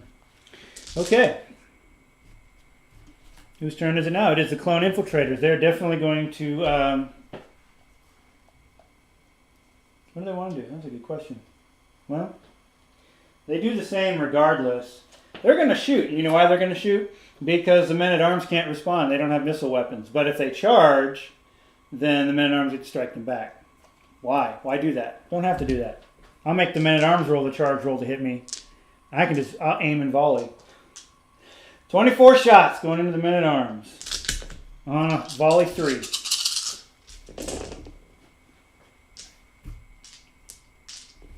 Only 4 hits, but I get to do that again. And that time we roll a whole hell of a lot of 1s. So 8, 9, 10. That's 12 hits, guys. 12 hits. Officer hasn't gone yet. They are now with shield, so they are 3 in the front. And they rolled... They failed 2. They rolled 7 1s. So 2 guys are going to die. 2 guys die. Not the carnage that they were hoping for.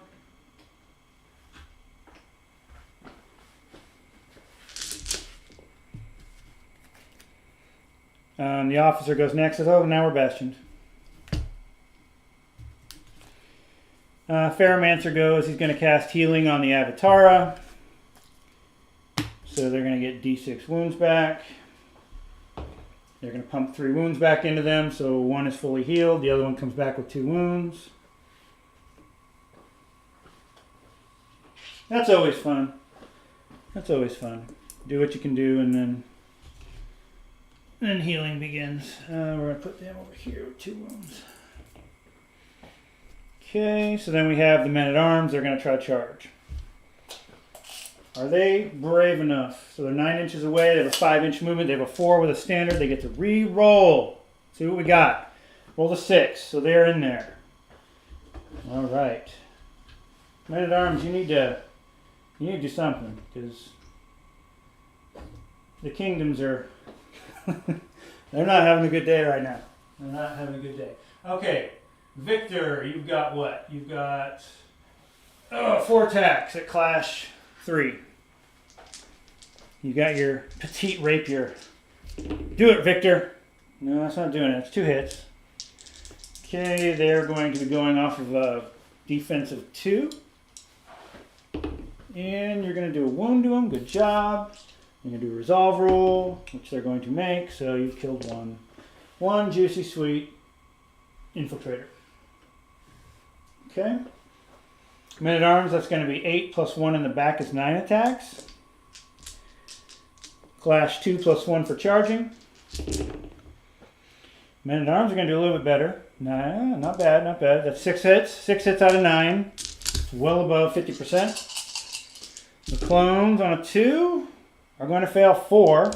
They lose a whole stand. There we go. Get some. And that's 4 resolve rolls. Which they're going to fail 2. So 2 more are going to run. Interesting thing we can discuss in the Discord or the Facebook. Should they have charged or should they have stood and shot like they did? Interesting conversation, interesting topic, because they took that resolve and their shots just didn't do enough. However, the men-at-arms did have to roll the charge, and it was a 50-50 shot, so they could have failed. It comes out in the wash. In that case, it benefited the men-at-arms, but, it could have gone the other way. The Executor, he can't do anything. So now we have the crossbows. They're going to open fire 12 sweet juicy shots right here. Why do we have an Avatar standing over here? I know I healed 1, and I already put him over there. 12 shots into the side of that clone unit.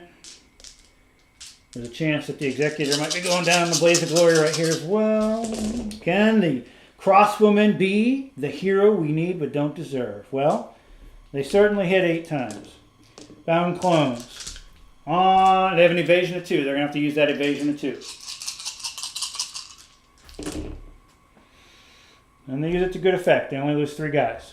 So they made 5 saves, losing 3 guys. So no resolve again from volley. The clones are in desperate need of healing.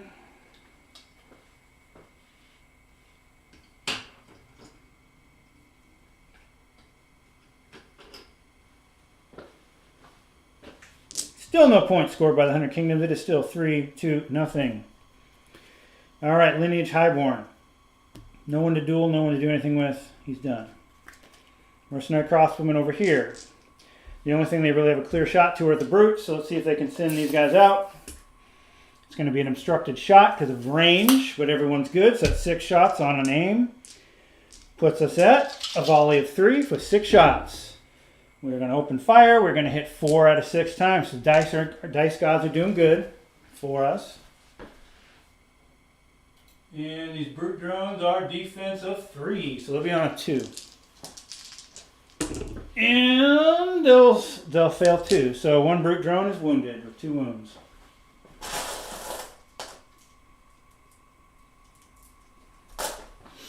Okay. Force-grown drones. They're going to cheer. Noble Lord. Well, he's gone. So we take him out of the deck and we discard him. So that takes us to Steel Legion. Okay, so this is an important one. Where are we needed? Where are we needed? Obviously, I think the answer is obvious. Over here, I think on this side of the table, yeah, we've got this. It's right here. These are the points that are sitting here, these 3 units. This is 4 points right here. So, if we know these guys are about to get flank charged, what do we want to hit, really, is the question. What do we want to hit? And that's hard. I don't have an answer for that.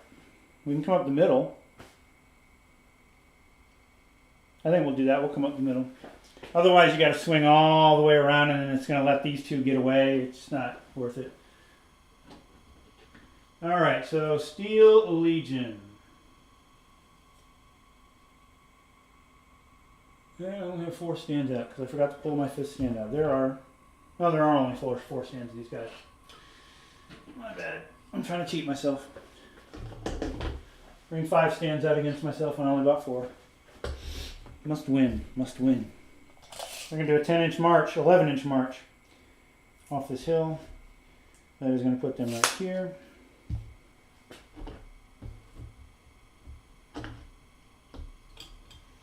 Okay, so Steel Legion, Elite Regiment, Elite Heavy Regiment. Can carve a hole through anything. An Imperial Remnant Army. The Imperial Remnant is following Alfred along. They'd like to see him on the throne. Maybe even see him vie for Emperor one day. But they're going to have to beat this first. Alright, Brute Drones. Well, I'm pretty sure they're within 6 inches. Correct, they are. So they're going to charge.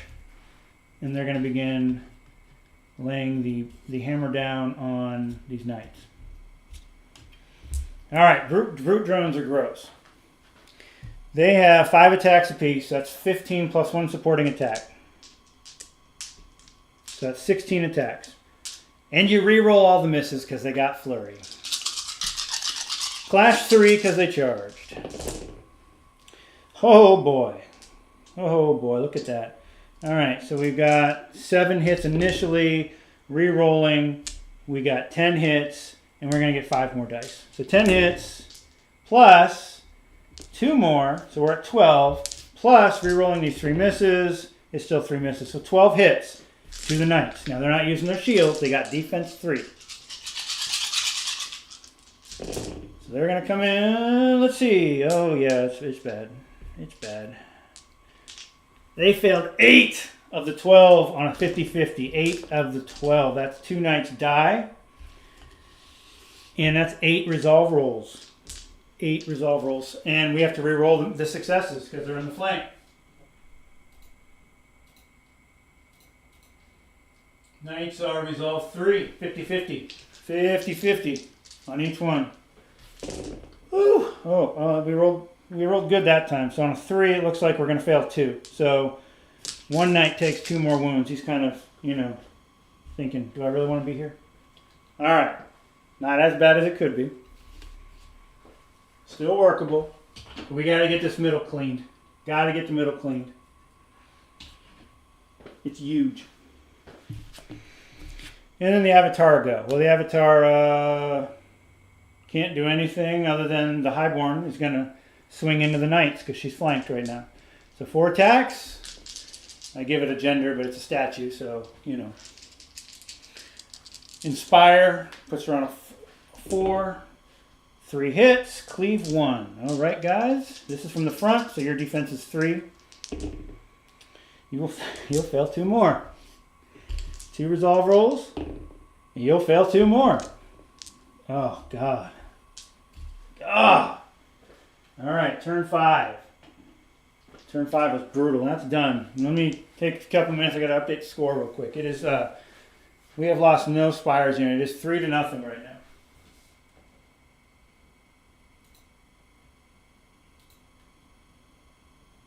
Three to nothing.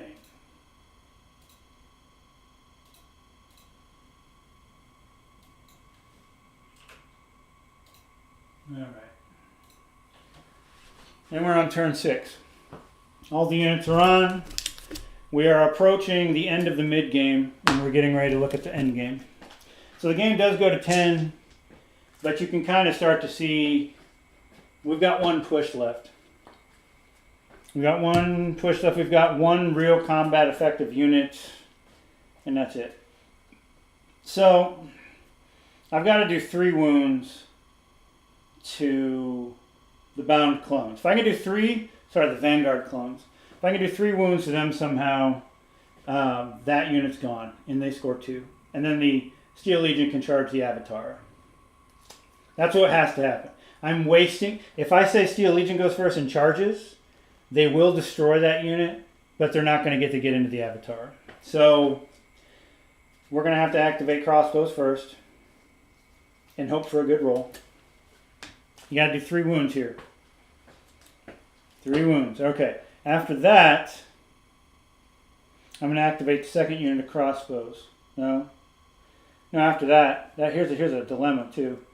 I want the men-at-arms to go first because I need to destroy that unit because those five Vanguard clones, those are not a joke either. So we'll go them first. Then we'll do the crossbows. Officer's going to tail the end. Those knights are gone. If they even survive, I'll be surprised. But those are my points. So Spire point of view.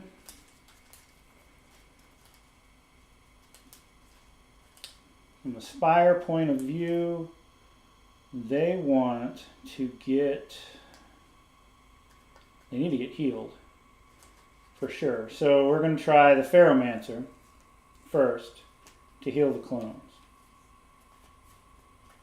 Then, because we know the Steel Legion's coming. How do you deal with Steel Legion? That's a great question. How do you deal with Steel Legion?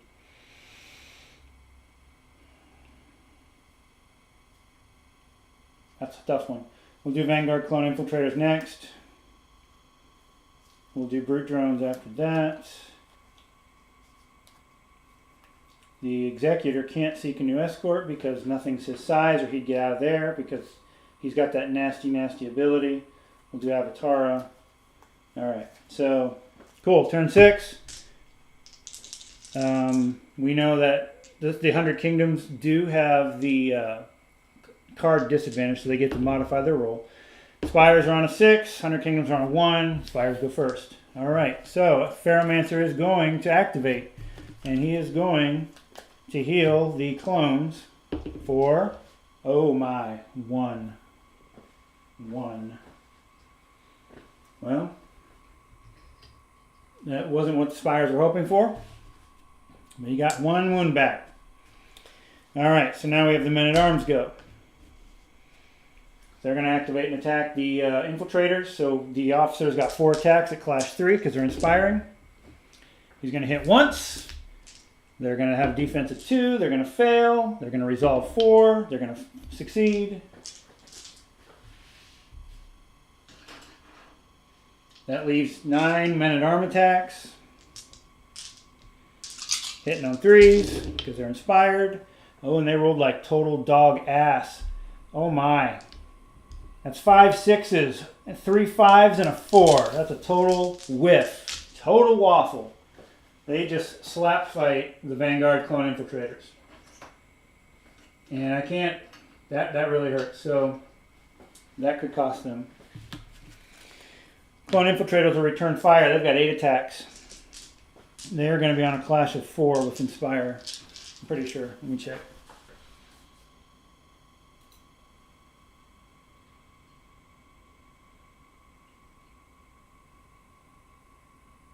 So yeah, they're on a 3. Okay, so on a 3, they're going to hit a lot more. So that's 4 hits. Men-at-Arms are going to be on a 3.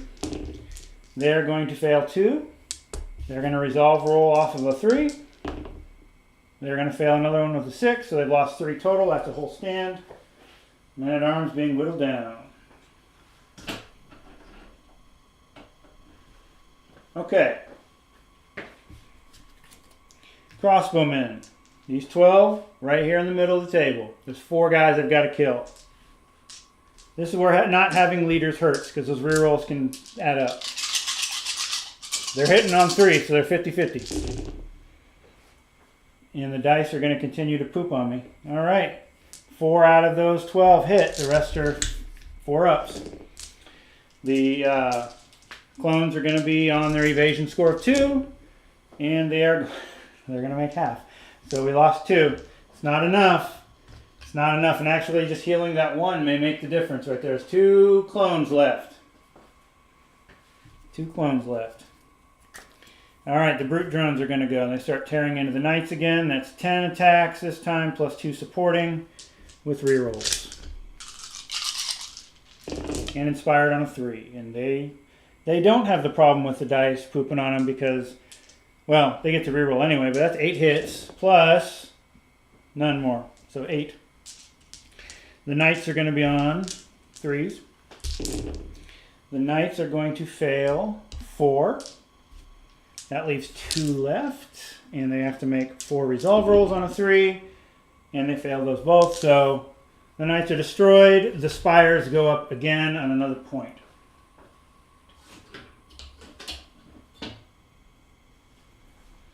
All right, so spires are now 4-0.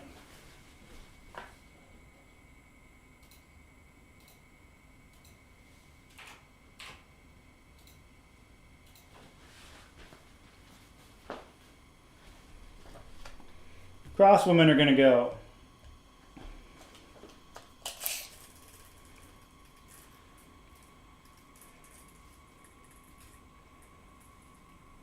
These guys are obscured. I believe how the rules work, as long as the unit can see, they can all fire. I always get that mixed up. So, just to be safe, I'm going to do this so I know they can see. They're going to fire without volley. They're definitely within range. They are unfortunately obscured. They're going to fire 6 shots, needing 2s into the 2 remaining clones. Trying to bag some points. And the dice are going to whiff on them again. That's a whole lot of misses. 1 hit, and the infiltrator is going to fail. So there's 1 clone left. Holding the standard in his hand. He will not die. Avatar are going to go. They have nothing to do. So what do they want to hit? Well, they want to prepare. Well, you know, they're shielded. The clones are going to die to the Steel Legion. There's one. They've got to do 1 wound. I'm not even going to bother rolling that. But they're good where they are because they're going to get the counter charge. So they're in a good position. Household Knights, so they're dead. So we don't roll them. Steel Legion. Okay, Steel Legion's going to charge. The last brave charge. Closest to closest, they are 6 inches. They can't fail this charge, so they're going to charge. I know they're going to do a wound. I'm not even going to bother. They're going to destroy this unit and score 2 points for the 100 Kingdoms.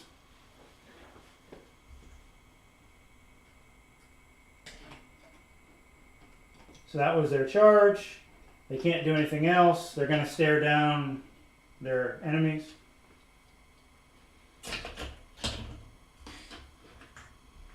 And prevent the 100 Kingdoms from getting totally blanked by getting 2 points.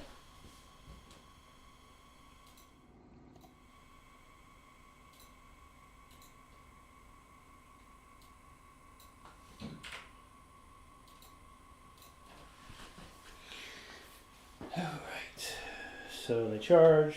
They're going to be right here.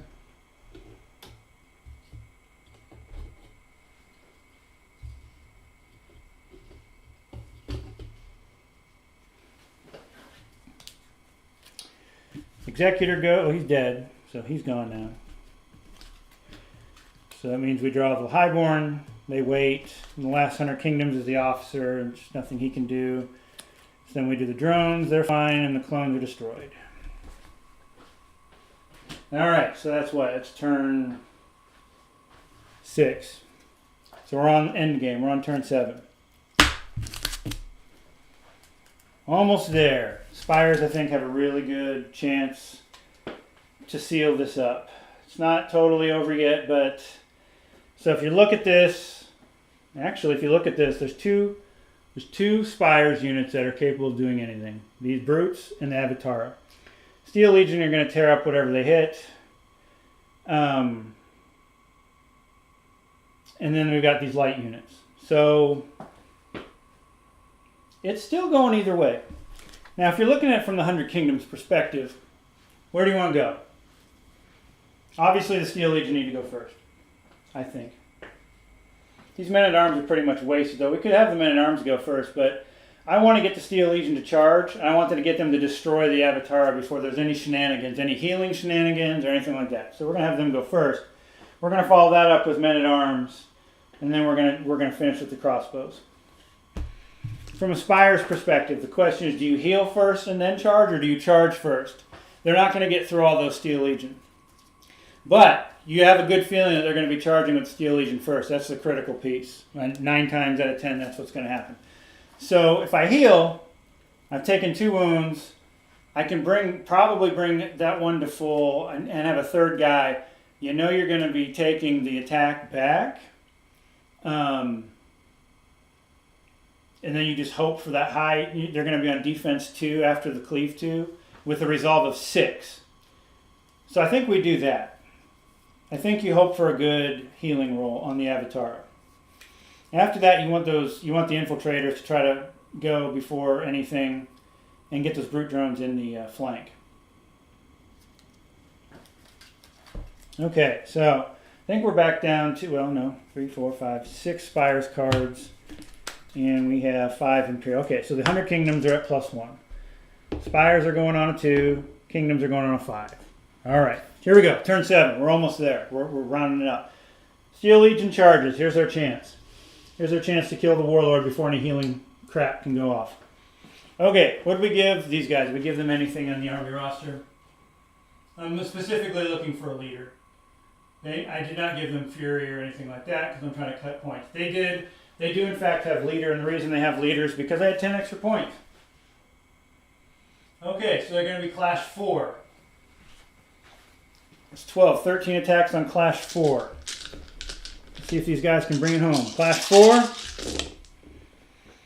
And I get a leader reroll, which still misses, and I get 2 extra attacks. All right, so overall, not bad, 9 hits. Okay, the Avatar, defense 4, -2 is a 2. They're going to fail. They actually rolled a bunch of 1s. Of course they did. So 4, they rolled 4 1s and 1 2. So 5 of 9 saved. They failed 4.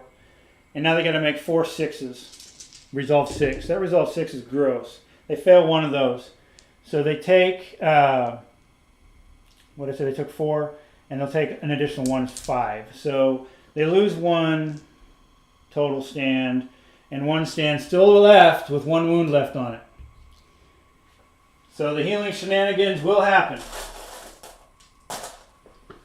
They do manage to hold that off with 1 wound left because they rolled really, really well on that defense roll.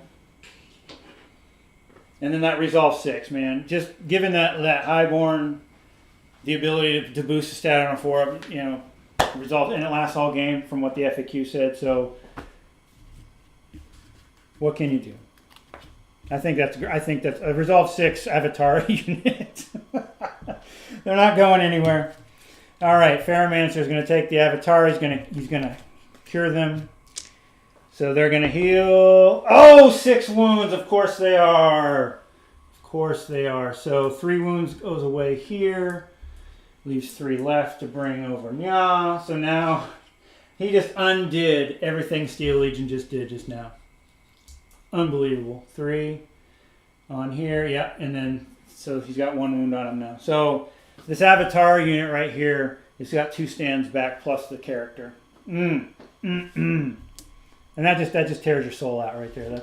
And guys, that's playing Spires. So if you're new, haven't played against Spires, just get ready for it. That's Spires. I have got no way to get to the Ferromancer to stop that. And it's benign. He's just sitting back there with his drones. He's not doing anything. Except he just did that. And that can totally swing the whole game. So the men-at-arms are going to go.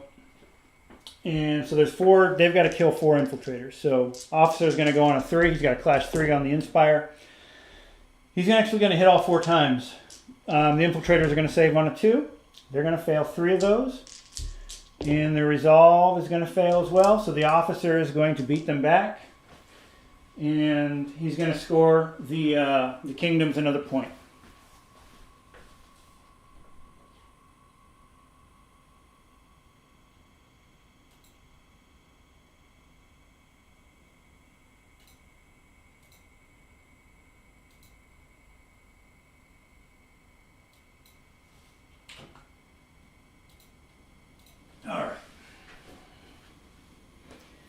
So it's 4-3.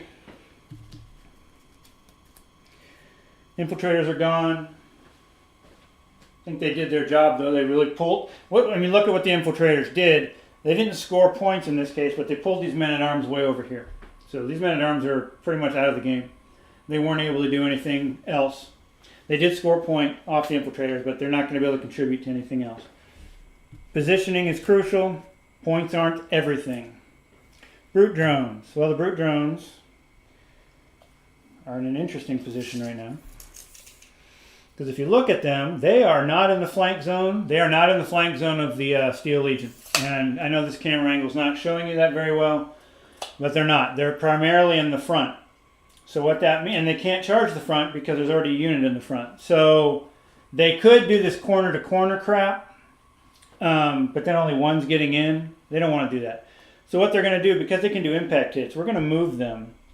They're going to do a move action. And they are going to move forward about 5 inches or so. And at this point, they are now in the flank.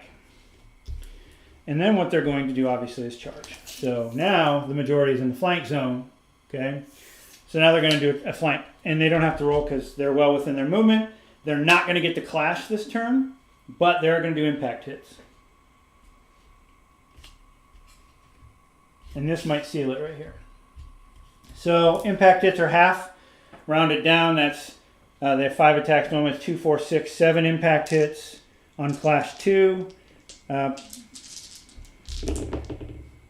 going to roll 3 hits. Steel Legion's defense is 3. They're going to... they failed 2, because of course they did.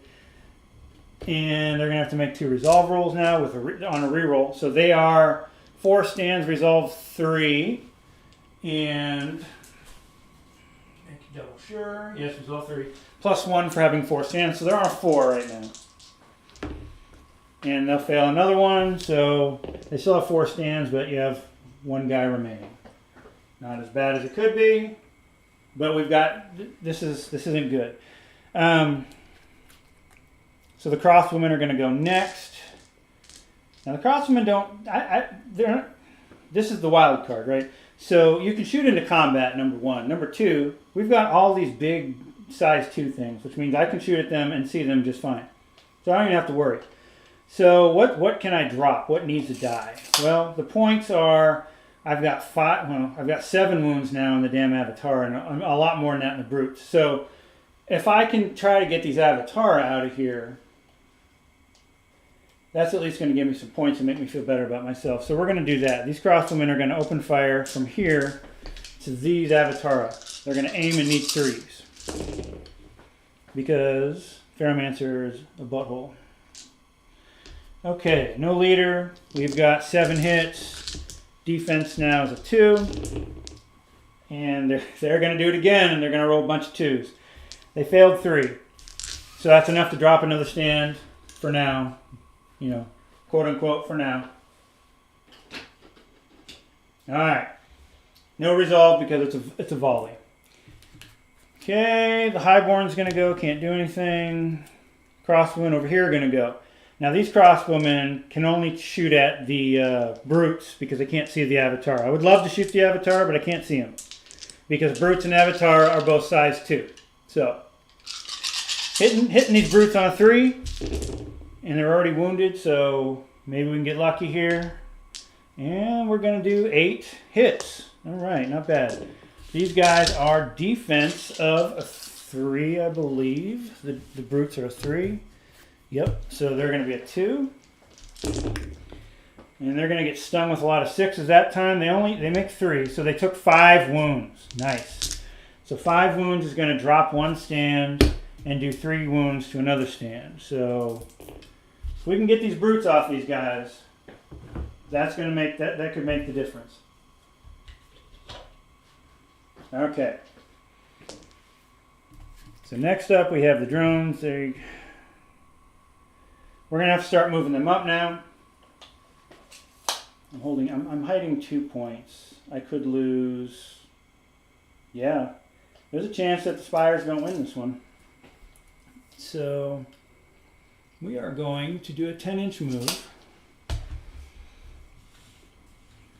And this tree's actually on this guy, so I'm going to do a wheel. And all my guys are going to fall down because they're not magnetized. Magnetize your guys. I strongly recommend it because that's annoying when that happens. I think these are from the starter box, and I just, you get to a point where you're like, I've done 90 of these and I don't want to do any more, and those just happen to be the ones I picked up. So there we go. Paramancer, don't take a nap, get up. All right, so we're going to get these drones into position. They're going to have to do something. Maybe it's even flanking the other side of the Steel Legion. I don't know. Officer, can't do anything. Avatar are going to go next. So here we go. The Highborn's got 4 attacks into the Steel Legion on a 4. He's going to hit twice. Cleave 1. Steel Legion's on a 2 right now. They fail both. They're going to be on resolve. They're still on a 4. And they make both. So they do lose 2 guys. So now that resolve bonus is gone. But it saved them right there.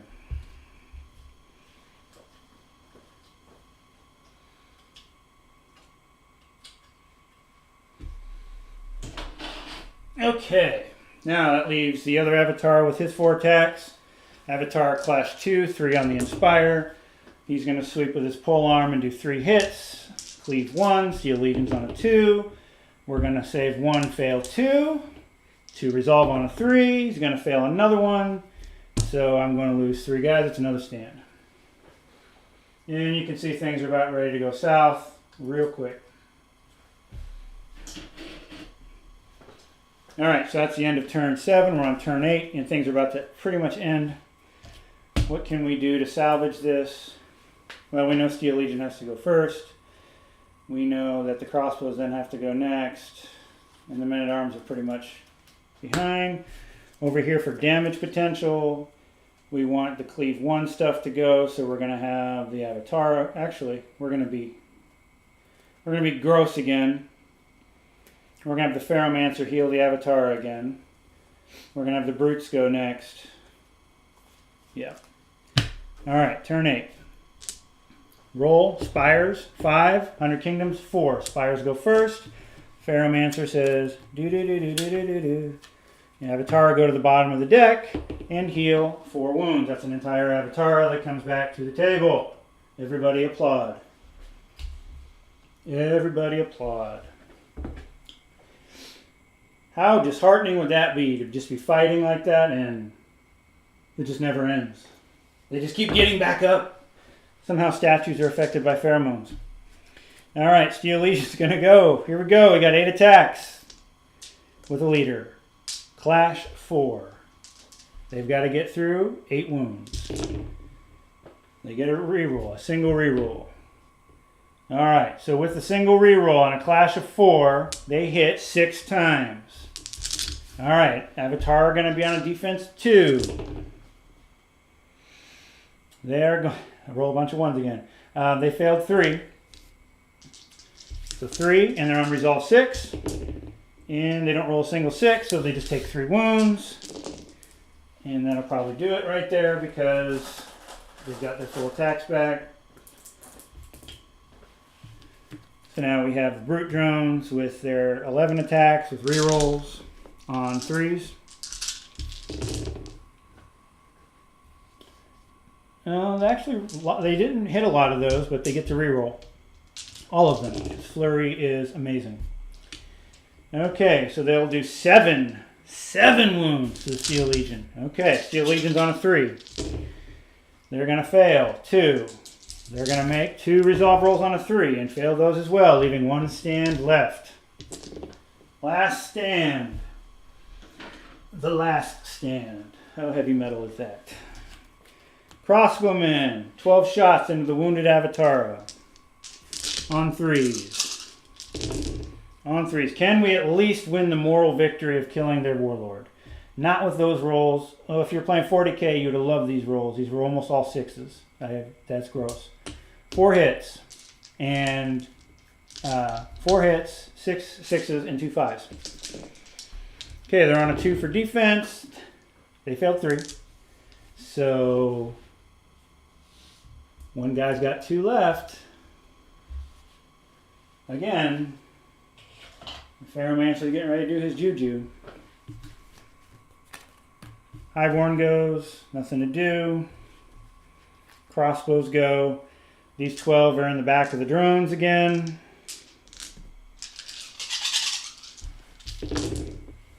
Need 3s, no rerolls. A little bit better, that's 7. Going against the defense 2 because of the armor piercing. The drones are going to take 5 wounds. So one's got 1 up left. That's 2 whole stands of brute drones that just dropped to the crossbows. 1 brute drone stand remaining. Okay, so this is starting to get really interesting right here. Because what this is going to turn into is a giant blob of force-grown drones versus the remnants of this army. This could actually... This is going to be amazing. All right, and we're in turn 8, I believe. The drones, they have to get in a position. They got to silence these crossbows. They're going to double move 10 inches.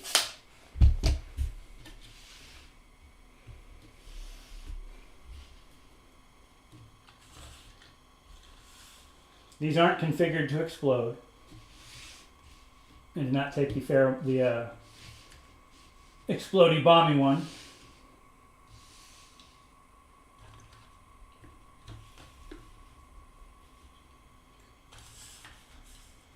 Okay, so the drones go. Men-at-Arms, well, they're going to also 10 inches. They have an 11-inch move because they have the banner. They're going to try to, I don't know if they're going to have the movement to get over here and do anything, but they're going to swing around the side with the officer and try to claim some type of sweet victory. The Avatara, okay, Avatar 4 attacks in the Steel Legion, needing 3s. Hitting all 4 times. Cleave 1, they're defense 2. We're going to take 1 wound, resolve 3. We're going to fail that, so there's 2 Steel Legionnaires left. How epic is that? There's the Highborn, 5 attacks on 4s. It's going to hit 4 out of 5. Steel Legion, saving on 2s. They're dead. So the Highborn shatters the remaining Steel Legion, and we'll claim another point for the Spires. The last hammer unit falls. And now we have a remnant, and we're in turn 8. So we've got 2 turns to try to salvage something.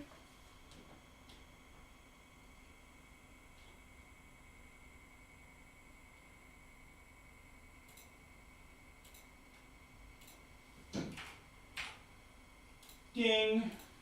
5-3. Okay.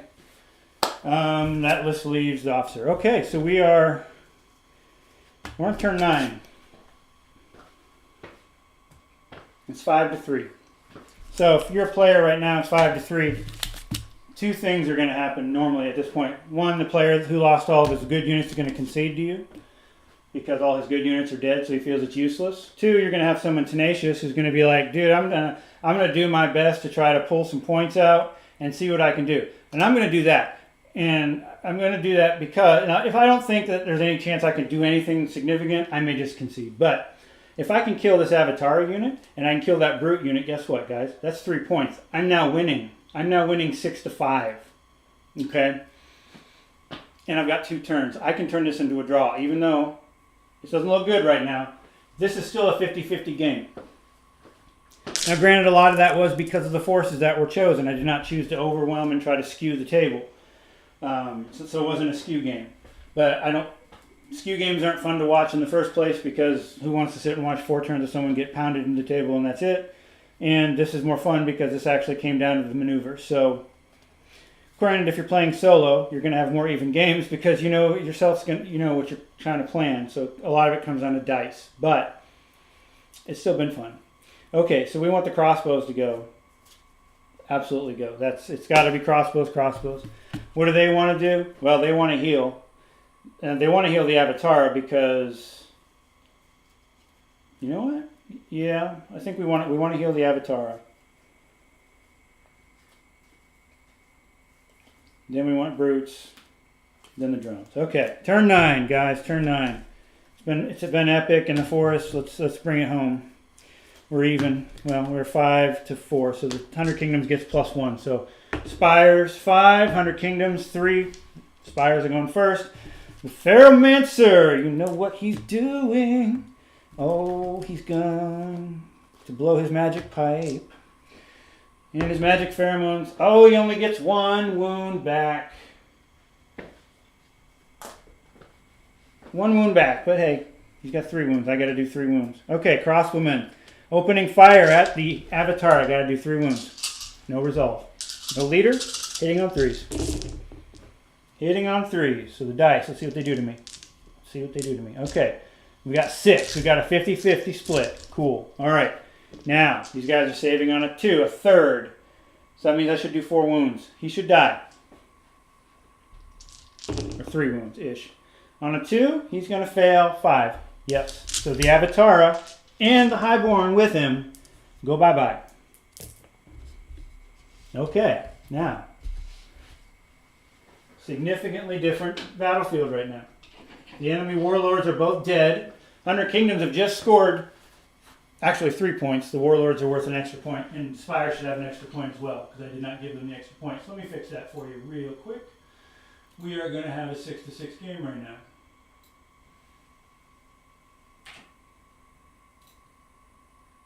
Okay, 6-6. I mean, it doesn't get better than this. It doesn't get better than turn 9, 6-6. In my opinion. Okay. Brute drones, 1 left. Well, we kind of need to conserve him, but at the same time, we have to be aggressive. We have to try to handle what's going on. So what we're going to do, we're going to say, we got this 1 brute drone. He's facing the wrong way, so he's going to reform, and then he's going to charge. He's going to get his impact hits, but the point is that the crossbowmen will not be able to shoot, and now the question is, can the crossbowmen outfight the brute drone? And that is a good question, and I don't know. With a movement of 6, he's 8 inches away, so I got to get a 2, guys. I got to get a 2. What do I get? I'll get a 1! I rolled a 1. So that brute drone, needing anything but a 1, rolled a 1. That stings so much. All right, crossbowmen. Oh, these guys, they're not in a good way right now either. It's a lot of force-grown drones. Oh, what do we do? Well,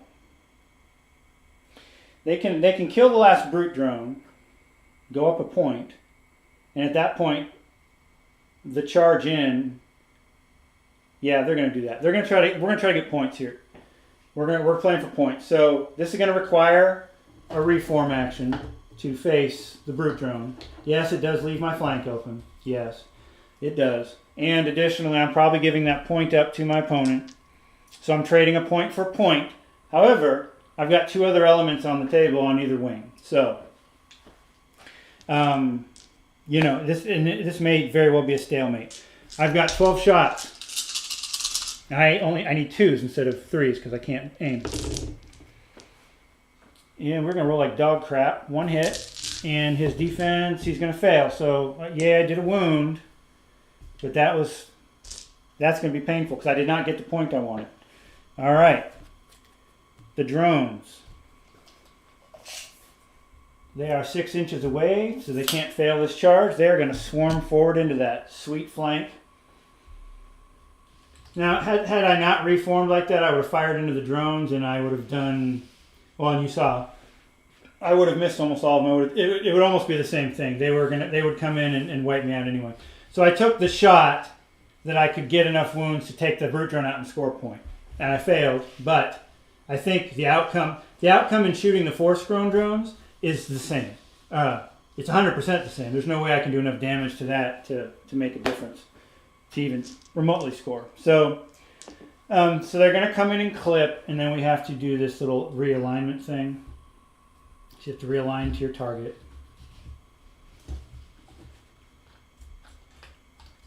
And then the non-magnetized models are going to be assholes.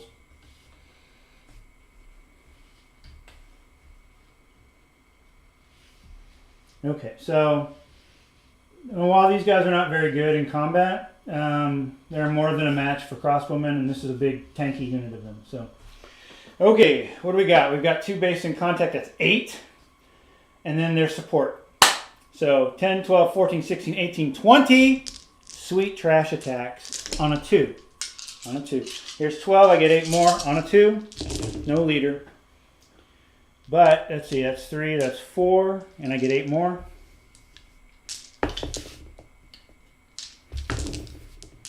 5, 6, 7, 8. 8 total hits on the crossbowmen. And guys, they're wearing t-shirts. They're wearing t-shirts. On a 1. Oh, look at that. The force-grown drone skewered 6. That's half the unit. And now they're going to be doing their resolve on a 2. And they're re-rolling successes. So if they've done 6... they save 2 more, but we re-roll them, and they fail. So basically, that whole unit just got destroyed. Okay. Now, not only did they get destroyed, they got a point scored. Okay, cool, cool. They charge, so they still have an extra thing they can do, and they're going to move. Now, why would I do that? Because I'm trying to take the men-at-arms totally out of the equation. This is turn 9.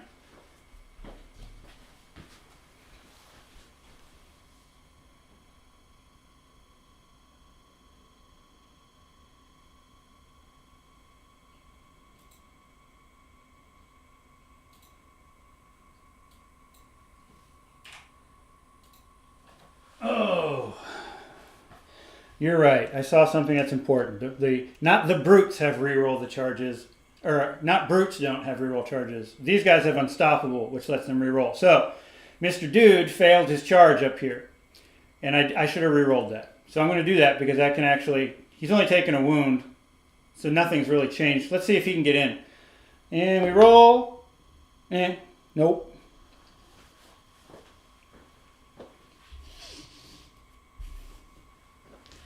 And I am going out of sequence, and I apologize, but that is an important part of this. So 5 attacks on a 3. Ew. He hit once. Ew. He hit twice. Saves on a 1. There's a skull. There's a fail. And he makes his resolve on a 2.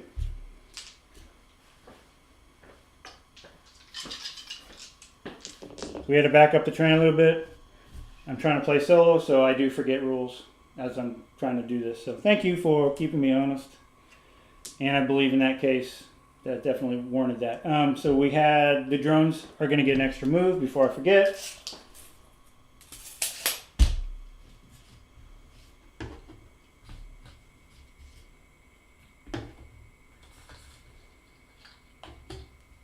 Now the spires are up by a point. And we're going to be on last turn. And I don't think that... well, we'll see. It's unlikely. It looks like the Spires are going to pull out a win. Men-at-Arms, they're totally out of position now. They're going to swing 10 inches this way, but that might be a long shot charge that they can make on that wheel. They are 12 inches away. They can't make that, well, they cannot make that charge, no. And even if they could, they're not breaking that unit. Highborn's dead. Avatar dead. Okay, so we're on the final turn. This is it. 7 to 6.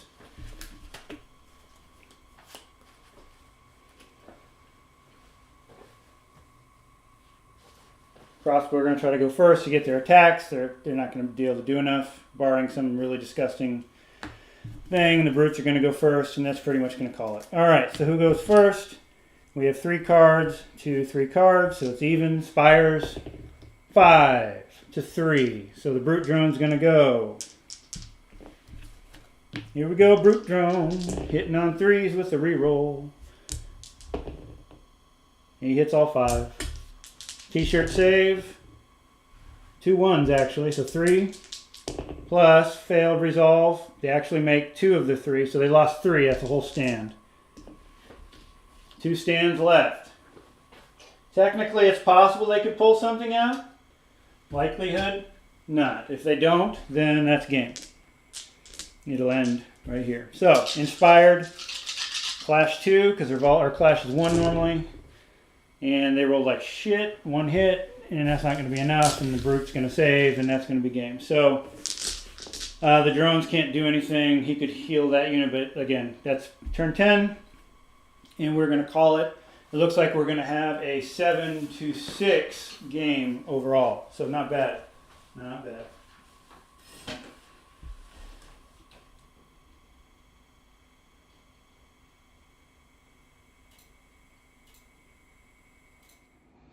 Okay, that was tiring. So, 7 to 6, some minor rules infractions happened, because of course they did. Let me move my microphone over here real quick for you. Okay. So yeah, there was a few things probably played wrong that were minor. I don't think they've changed anything, such as guys moving after they've charged. And clashed, you're right, they shouldn't have moved, but in that case it wouldn't have mattered because those men-at-arms that were left weren't going to be attacking and doing any damage enough to destroy that unit anyway, because there were 9 stands and they hadn't been touched all game. So I'm going through the comments here. I think failing a charge stops further activations. That could be true. That's one of those. It changed, I think, and my brain locks on it. Rob, no way Auticus is going to win. You're right. I am clearly the better player when I play myself. Regardless of who plays me when I play myself, I'm going to win. So that was amazing. But yeah, thank you guys for tuning in. So when we look at it's a 2.5 hour, that was a 2.5 hour game. So the table size again, I like the table size. It opens up for maneuvers more.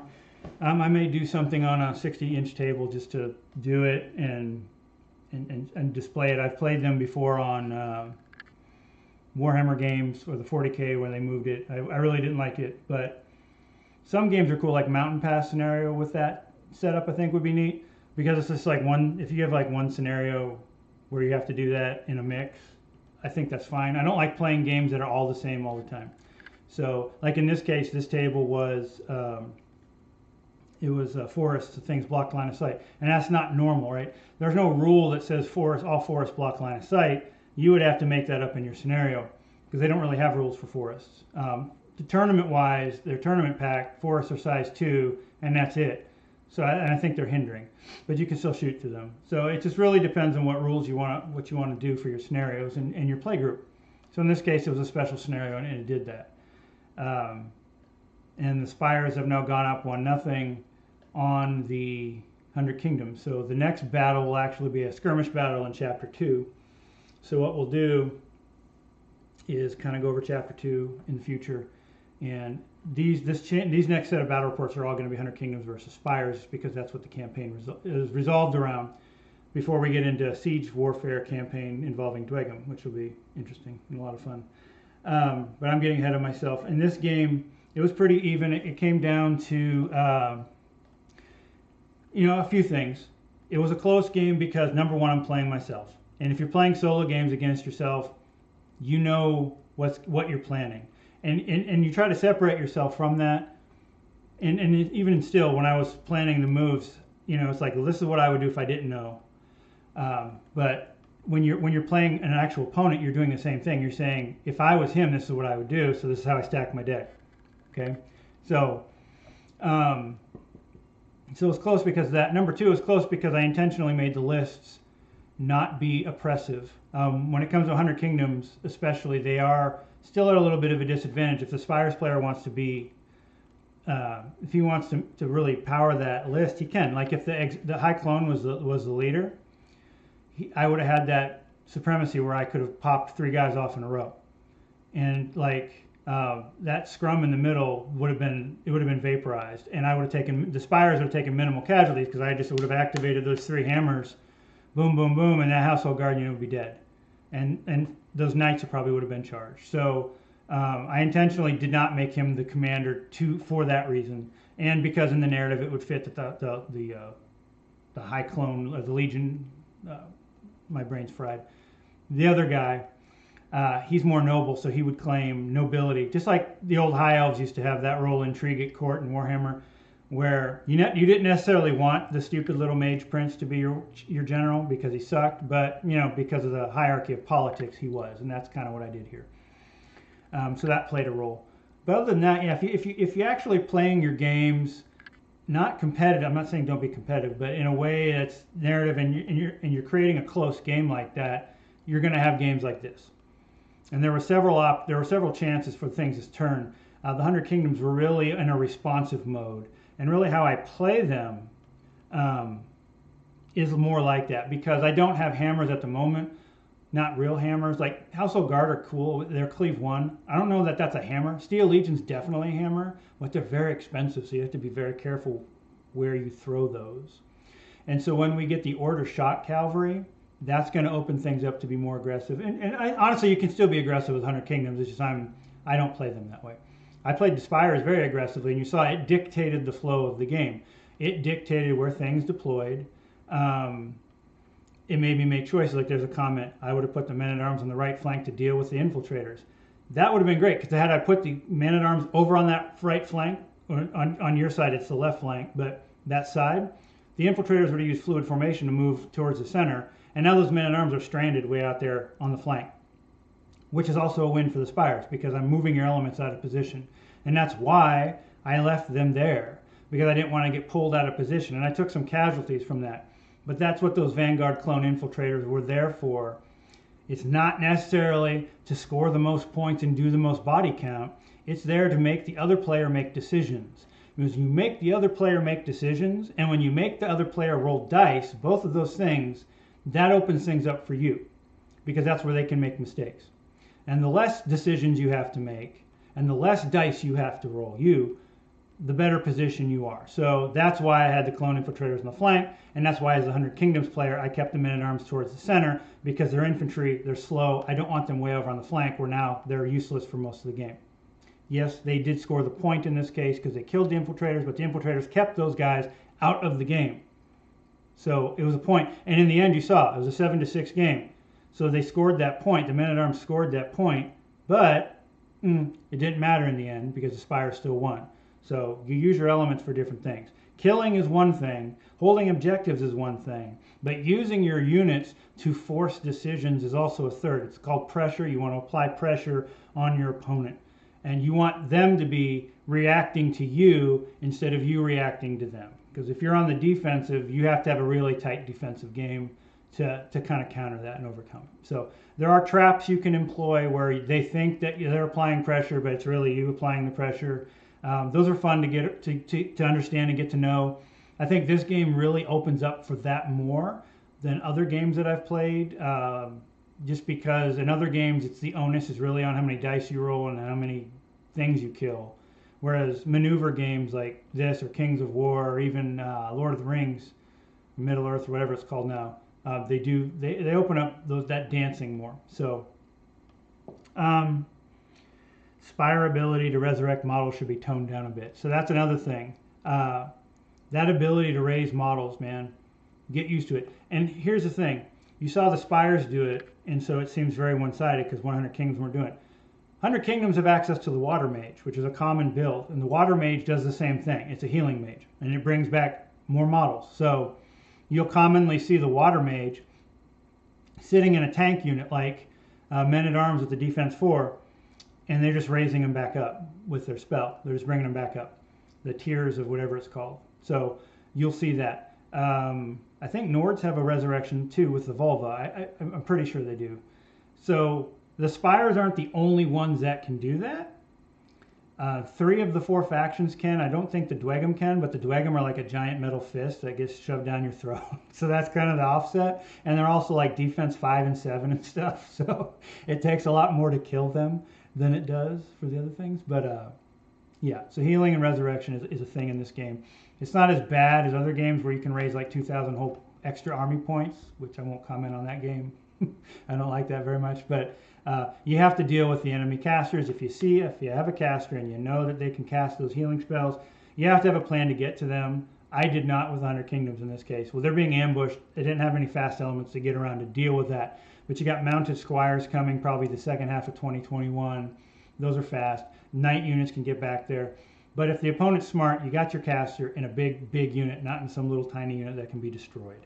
So you'll see the Ferromancer, the Biomancer, and Unstable, the thing where they get bigger. You'll see them in like big units of brutes, or you'll see them in the other big, like the Avatara, and those are really hard to move. Or 9 stands of force-grown drones, because those force-grown drones aren't doing a lot by themselves, but it takes a lot to whittle through those, and you can just keep resurrecting them. So anyhow, thank you guys. It's been 2 hours and 47 minutes now as of now. Apologize for the feed going down earlier, but we got through it. Look forward to doing the next one next month.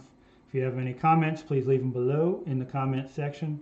And I look forward to the next battle where we go on to chapter 2 and see how Alfred can recover from this, because he took a defeat here, and that's going to sting. So again, until then, cheers, get your models painted. Look forward to seeing what you guys got in the Discord and on the Facebook, and we'll see you soon.